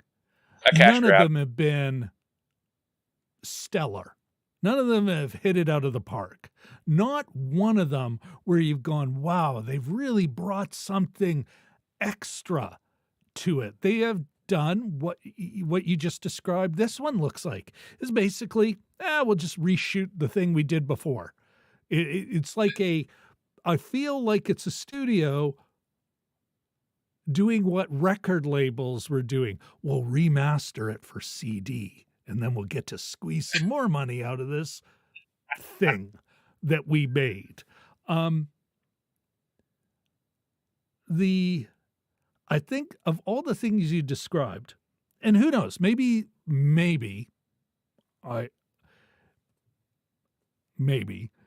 they do bring something extra where everyone goes, wow. You know, where I'm going, wow, I was wrong. They took this iconic Disney Renaissance animated film and made it added value, brought their own take to it, paid respect to the past while, making something that resonates now. That's a tall order. I would bet against it. I am betting against it. And of all the things you said, the only thing I think is, cast diversity. Well, that's a good thing. That's not bad, but I don't think that's a reason you just make a movie. It's like, we can, or say that. It's like, listen, we're going to do all the stuff we did before because they were super white. And we're going to reshoot these things, reflecting the modern world. That'd be like, okay, I get that. Still kind of hope it's a good movie because you want my money for it. I mean, none of these previous ones have anyone's gone, wow, and I expect the same. And so it's nothing I would look forward to unless I had children. Then I'd be like, bring it on. Hour and a half. Yeah. Daddy needs to shut these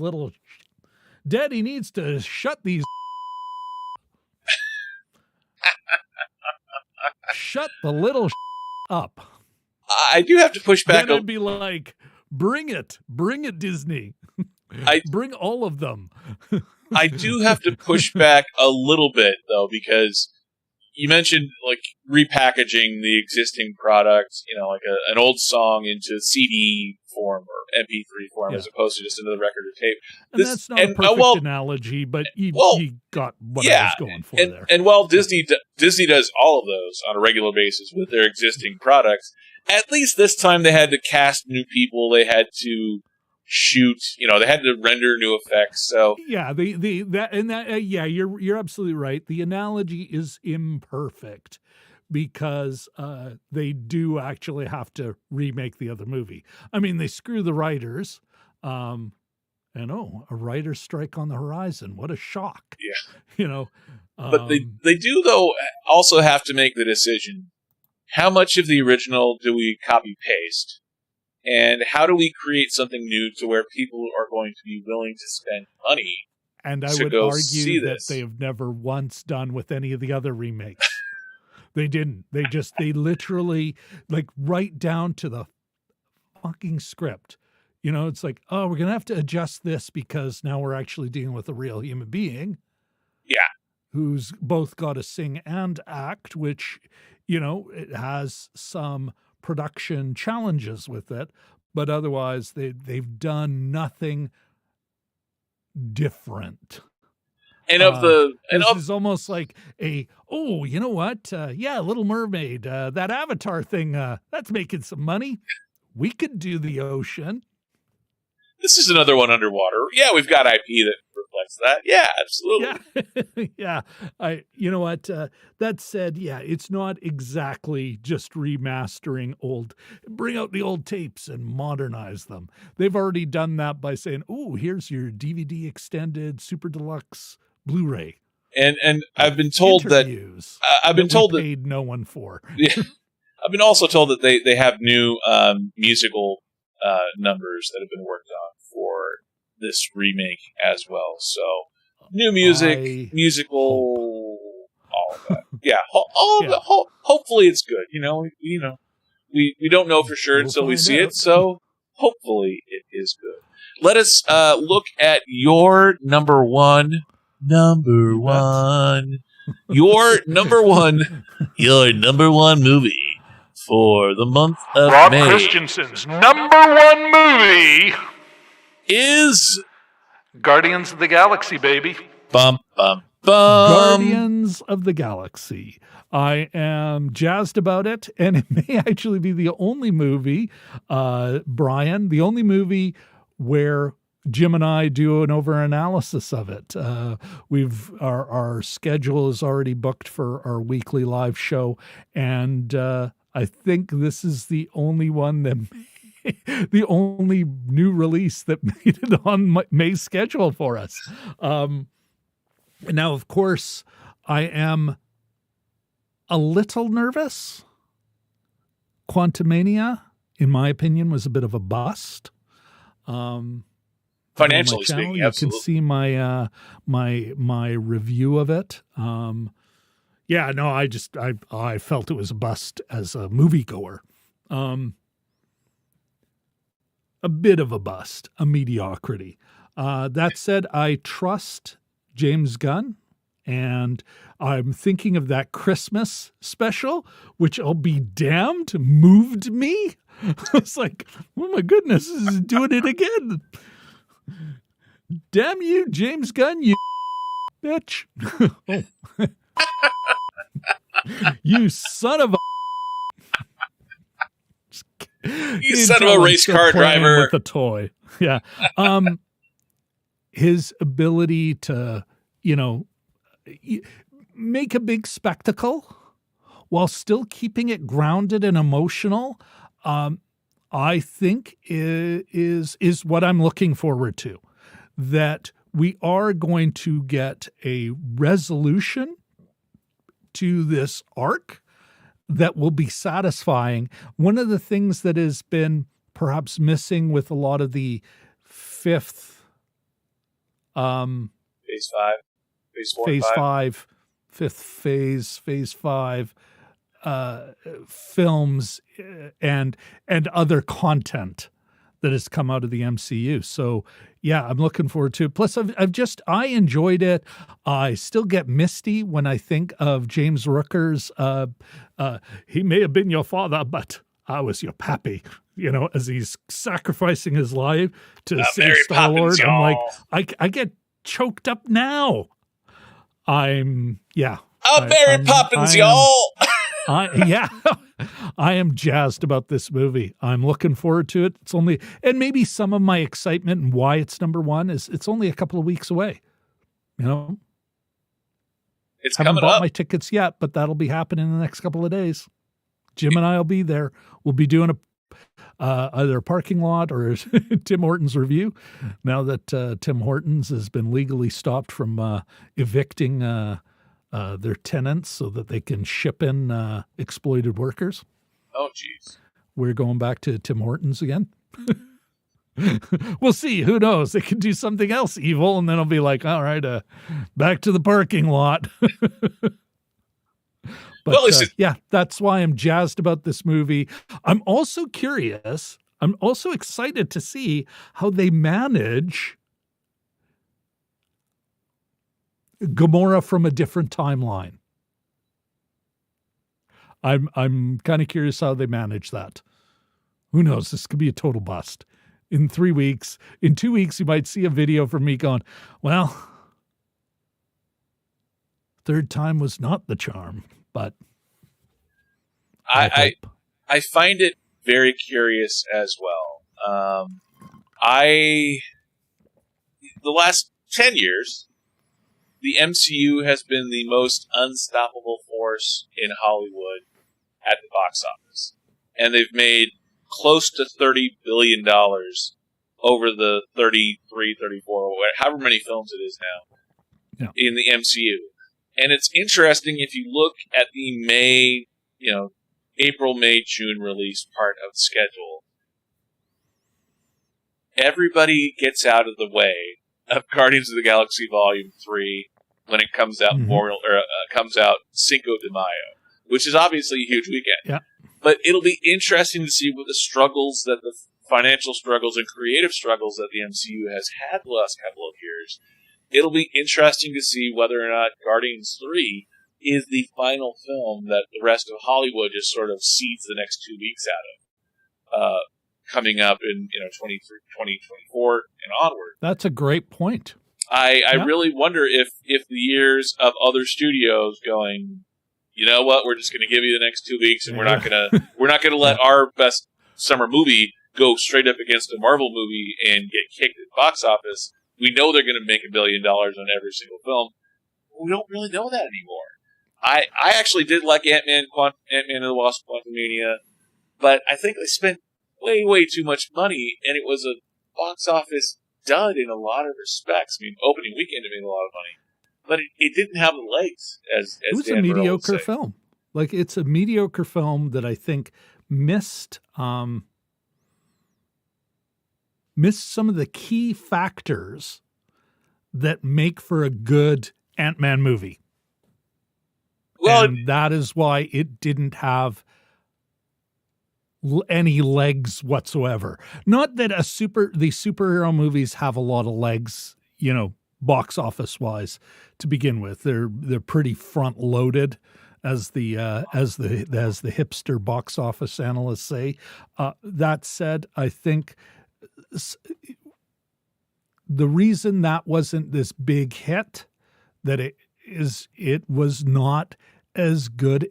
Mediocre is maybe a little harsh. It was okay. It was fine. There's a deep your favorite cut. word. There's a deep Rob and DMG cut.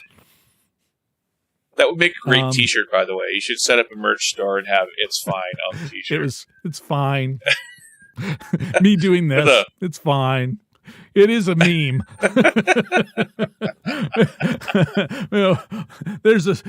I'm recording this. Maybe there's a scream grab there. It's fine.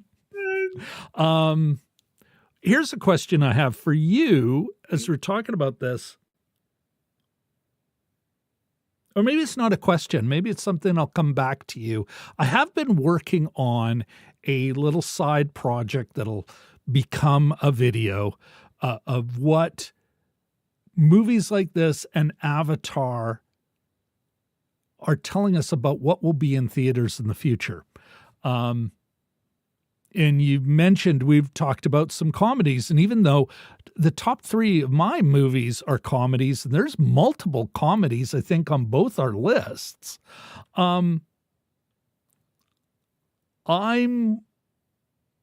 Blackberry, will it even come to Winnipeg? I don't know.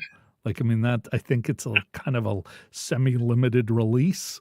I'm kind of curious will Guardians of the Galaxy get that space anyway? Because they'll just be, the movies are getting, there's less movies, but they're getting bigger. And all the small stuff is, going to Netflix. And the fact that they're doing it, they're plastering it everywhere to get that opening weekend box office, and then assuming that there's going to be a 65 or 70% drop off week 2 based all off that opening weekend.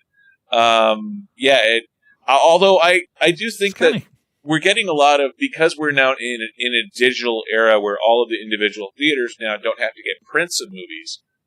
I do think that is creating, at least locally here in Las Vegas, we're getting a lot more independent films that are getting roadshow type treatment, where they're getting a Tuesday night, a Wednesday night. So it's not getting wide release, 5 showings a day, but we are getting more variety because the theaters now are able to download and show and advertise easier roadshow pictures without having to have physical prints of movies, and take up the theater space for the entire Be week. interested to see the math on that, you know? Yeah. But that's a great point. You know what? It's not only a great point, it's noteworthy. Bringing the props too. I love it. Yeah. Oh, it's not even, this ain't a prop, baby. Note the click. I'm clicking it, and I'm writing it down. And the actual book with paper and everything.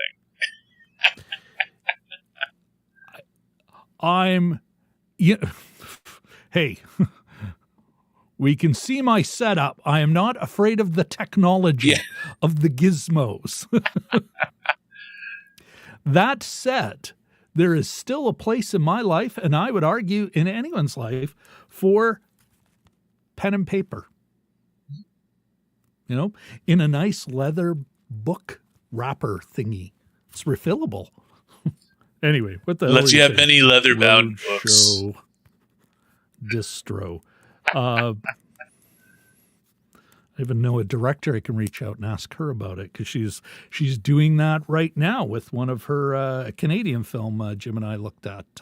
I Like Movies, which I think any YouTuber movie person should see once it's out on streaming. It's a documentary? No, it is a very...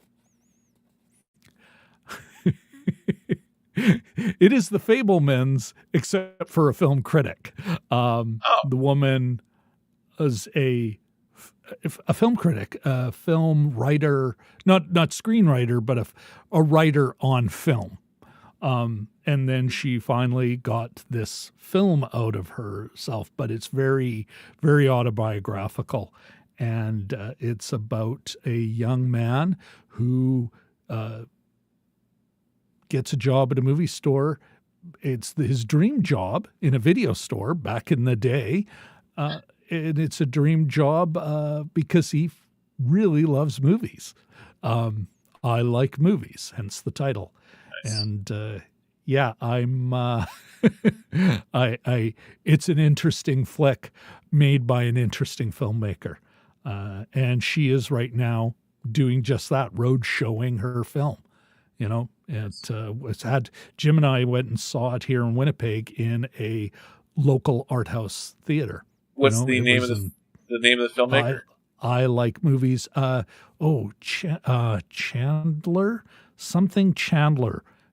Levac. Chandler Levac. I will make a comment. In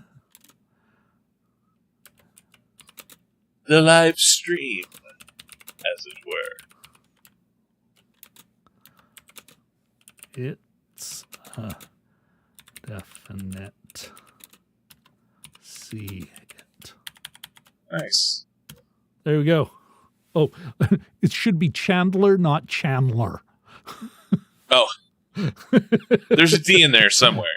There should be a D. Yes. Let's moving on to my number one. The countdown to number one leaves us with one final film. What is it, baby? We already talked about it on your list, but it is The Machine. There's just something about a worthy. Yeah, and this is screen grab. Yeah, this is the least likely film to end up on number one on my list before I started doing all the worthy number one though. Yeah, before I started looking up all the films for this month, it's like download all of them. I was like, what the heck is this? The Machine. I was thinking with a title like The Machine that it was probably going to be some sort of art house flick, Oscar hopefuls for some reason coming out in summertime. Ha ha ha. Yeah. And why is it coming out Memorial Day weekend? Why is this like? And then I watched it, and I watched it again, and I watched it a third time, and I'm still kind of dumbfounded as to what to expect from this movie, which is, I guess, part of what is titillating me a little bit, that draws it to number one on my list. Yes, Mark Hamill going full Mark Hamill. I didn't even know there was a full Mark Hamill gear to go to, but he's going full Mark Hamill in a way that I've never seen Mark Hamill go before. And I didn't think that in a movie with two different films about stand-up comedians playing themselves with their fathers, I didn't think that this would end up at number one on my list. But The Machine is... And then, yet, here it is. Yeah, well, part of it is I am a huge Van Wilder fan. I'm a huge fan of that kind of comedy. And it's funny, I don't think of Van Wilder every day, but it is on my list of 2000s comedies, and I do like that style of comedy. I love Ryan Reynolds. I love the whole bit. But I never stopped to think that Van Wilder was actually based on a real guy. So the fact that we're getting a look at what Van Wilder would look like if he were fat and 50. Which kind of sort of makes... back on his corrupt past. Yeah, kind of. His debauched past. Yeah, and in the same way that The Fabelmans kind of looks back and looks forward simultaneously at Steven Spielberg's parents from different perspectives. Because, like, if E.T. is Steven Spielberg in his 30s looking at his parents in his 30s, and The Fabelmans is him looking back at his parents in his 70s, this is sort of the opposite of that. It's looking back at himself, looking forward. Bert Kreischer with Van Wilder being the substitute, and him now in his late, the clip in the trailers from his 40s. Might be given this bit of nonsense. Yeah, too but much credit there. Well, it's making it analogous to an Oscar-winning one of the greatest films made by one of the greatest filmmakers. But it is interesting looking at a character 2 decades later and the real life version of, and this is a guy who, if you look at his pictures from when he was in his 20s, looks a lot like Ryan Reynolds. There's a reason why they cast Ryan Reynolds in a Bert Kreischer type role. And to see that now, 20 years later, he's willing to go on stage with not exactly the Ryan Reynolds physique anymore. Wow. And yet still has some of that charm. Like, in the end, it's Van Wilder, neither are documentaries. No. This is where we learn inspired by. It's yes. Like, okay, well, we've got this kind of a couple of interesting anecdotes. Now we got to make up a movie. Thanks for the inspiration. Now we will make up a movie. But that's part of it, though. Van Wilder. We have an inspiration. Now we will make up a movie. Because Van Wilder is not a documentary. Van Wilder is another take at Animal House. Yeah, but it's also a character study in what in that college character, that college party guy character. Yeah. So it is, to me, it's an interesting question from a screenwriting perspective and also from a film fan perspective. What happens to the college party guy when he turns 50? Is he still doing keggers and keg stands? And is he walking around shirtless when he's put on a few pounds? Isn't that the final of the Cornetto trilogy? Edgar Wright. It's been done. Yeah. The party guy and having to deal with that past, But not with Ryan Reynolds. But not with Ryan Reynolds or Ryan Reynolds light. Well, but it's not with Ryan Reynolds either. You keep talking about Ryan Reynolds, who's not in any of these movies. He's in Van Wilder. This one. He's in Van Wilder. Not in any of these movies. Well, and this is the not first in any of these movies. He's in Van Wilder. Van Wilder has no relevance other than, hey, there's this coincidence, Well, and if you look at Bert Kreischer's 2000s college pick or 19 pick, he does look a lot like Ryan Reynolds when Bert Kreischer was. So all of that, along with Ryan Reynolds and Van Wilder, all of it put together, is why it ends up at number one on my list. Here's the thing. The article served as inspiration for a National Lampoon thing, which was like, hey, let's do Animal House again. Hey, I've read this thing. about FSU. It's all IP, and it's I mean, in the same way that Fast and Furious was based off a magazine article about street racing. So it all comes from somewhere. A documentary. Yeah, no. There's no real life Dom Toretto, but inspired by. So let's look at let's look a little bit at your list for the month of May. And your complete list. Reflect a little bit on this list for me. Are you happy with your list? Are you excited for the month of May? You know what? You know what? Sure. I'm just excited to be able to go outside regularly. I've been able to do it now for a couple of weeks, although it's still pretty brisk and invigorating up here in Canada. I'm looking forward to those first real like Manitoba spring days. And I'm looking forward to, not rushing into the theater, having to disrobe a parka and all the other accoutrements of winter living, and then having to put it all back on. I'm looking forward to just rolling up into the theater, sitting down and enjoying, having what I think is very much a summer experience going to the movies. There's some great flicks on my list, or hopefully great flicks. Let's put an asterisk.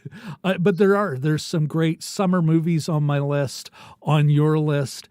There's some where it's like, I am a bit more, I guess I'm kind of an adult.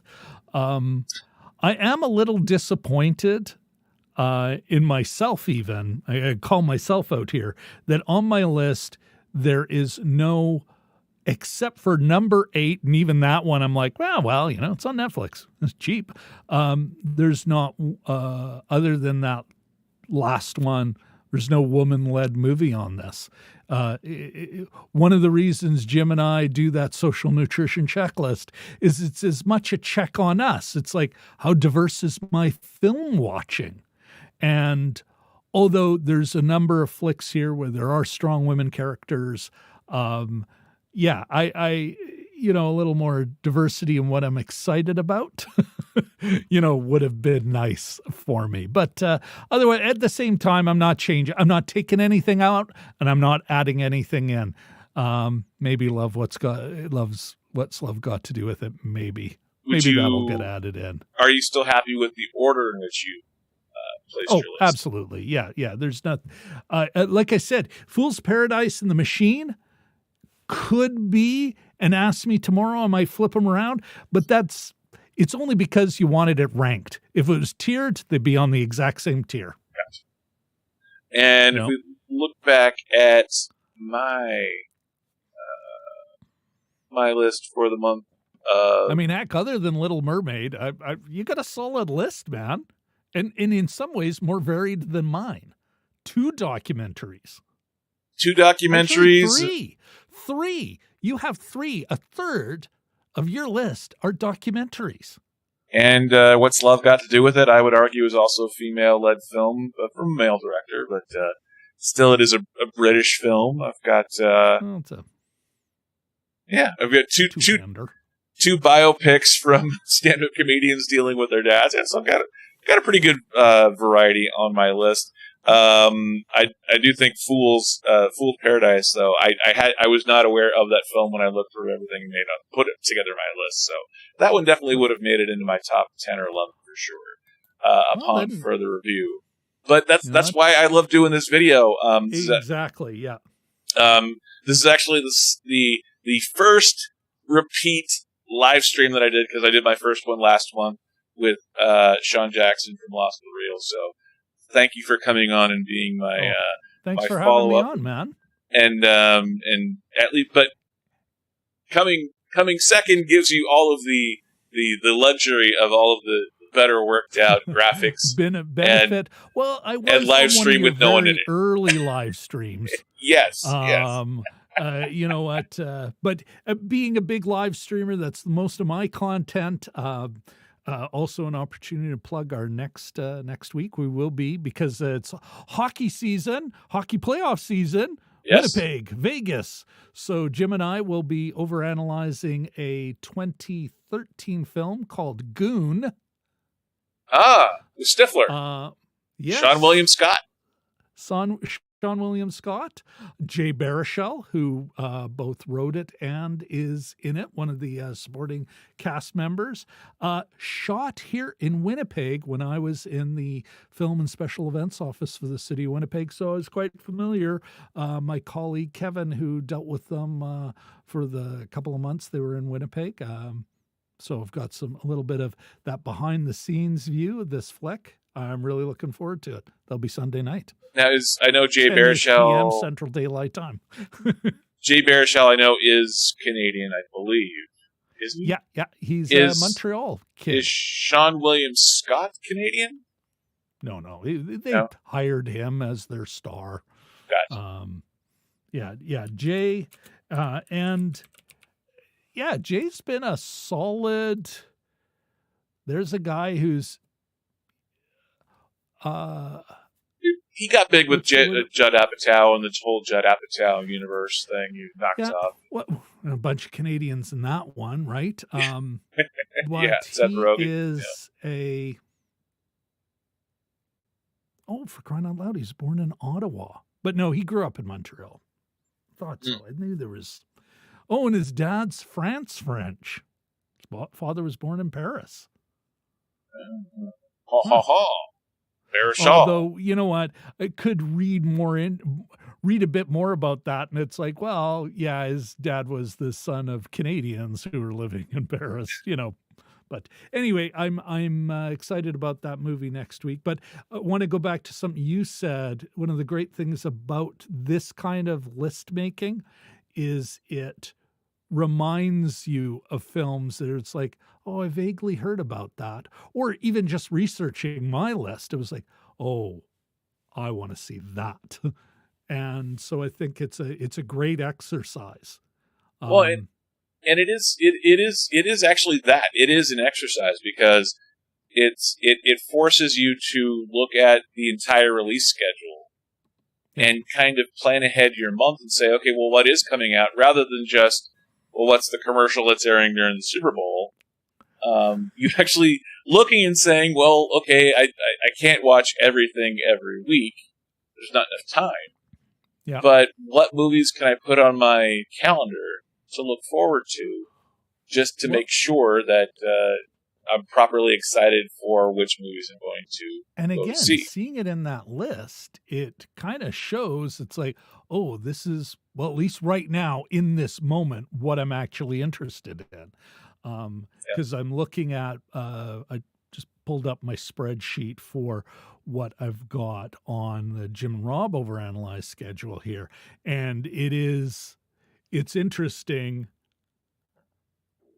And this is another thing that I love about the live stream show that Jim and I do, is it's like, oh, I got to think about, what do I actually really want to talk about for an hour? What is worthy of talking about for an hour? Because if I look at, coming back to our respective lists here, dude, you know what? There's some nonsense here.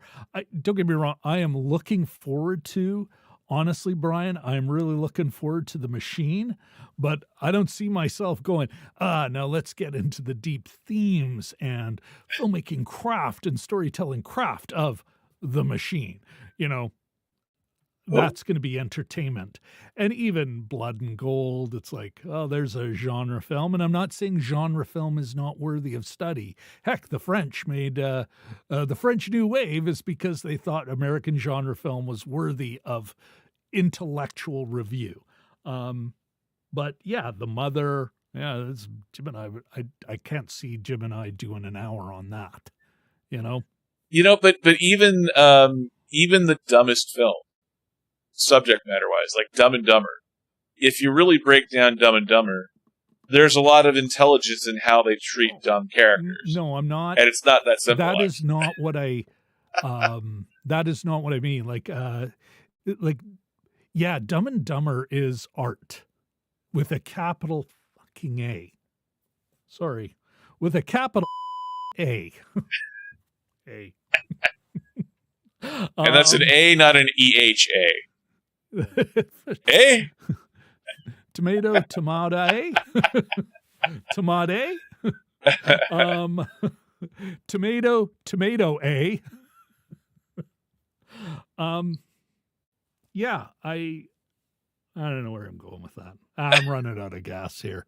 I'm running out of gas, DMG. We've been going 2 hours. Editing to do. I got another video from last week to talk about genre and my hot take about film noir and Blade Runner coming soon. So you should subscribe.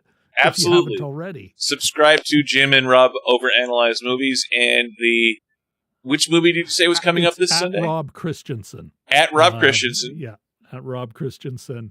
At Rob Kristjansson will, actually, you know what? I will put up with your permission, I'll put up my overlay, and that should show.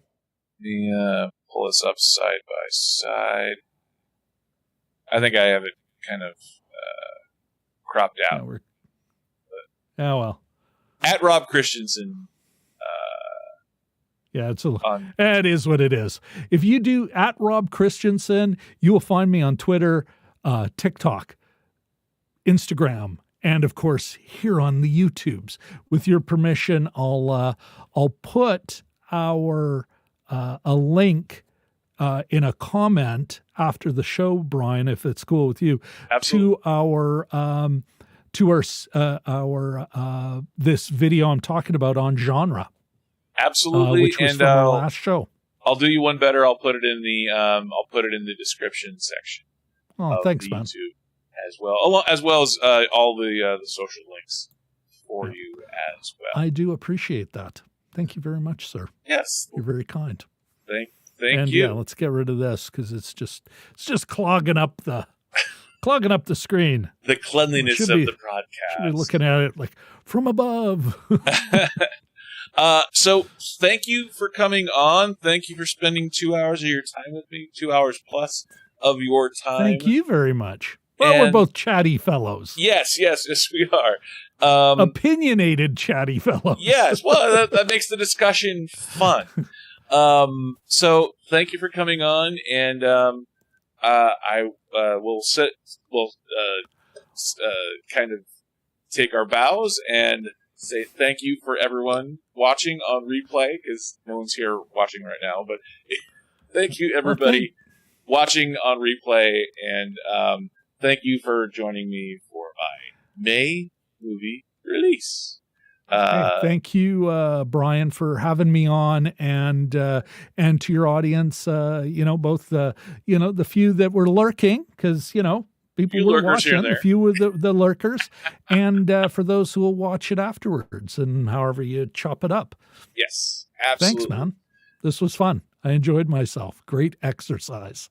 Yes, a lot of yes, exactly. Always helps to have and always helps to have someone to do the exercise with. My exercise buddy, my YouTube friend. So. It holds you accountable. It's like, I got to get off my ass and make the gizmo go. It is true. So with that, I will say thank you, everybody. Thanks for watching, and we'll see you next time.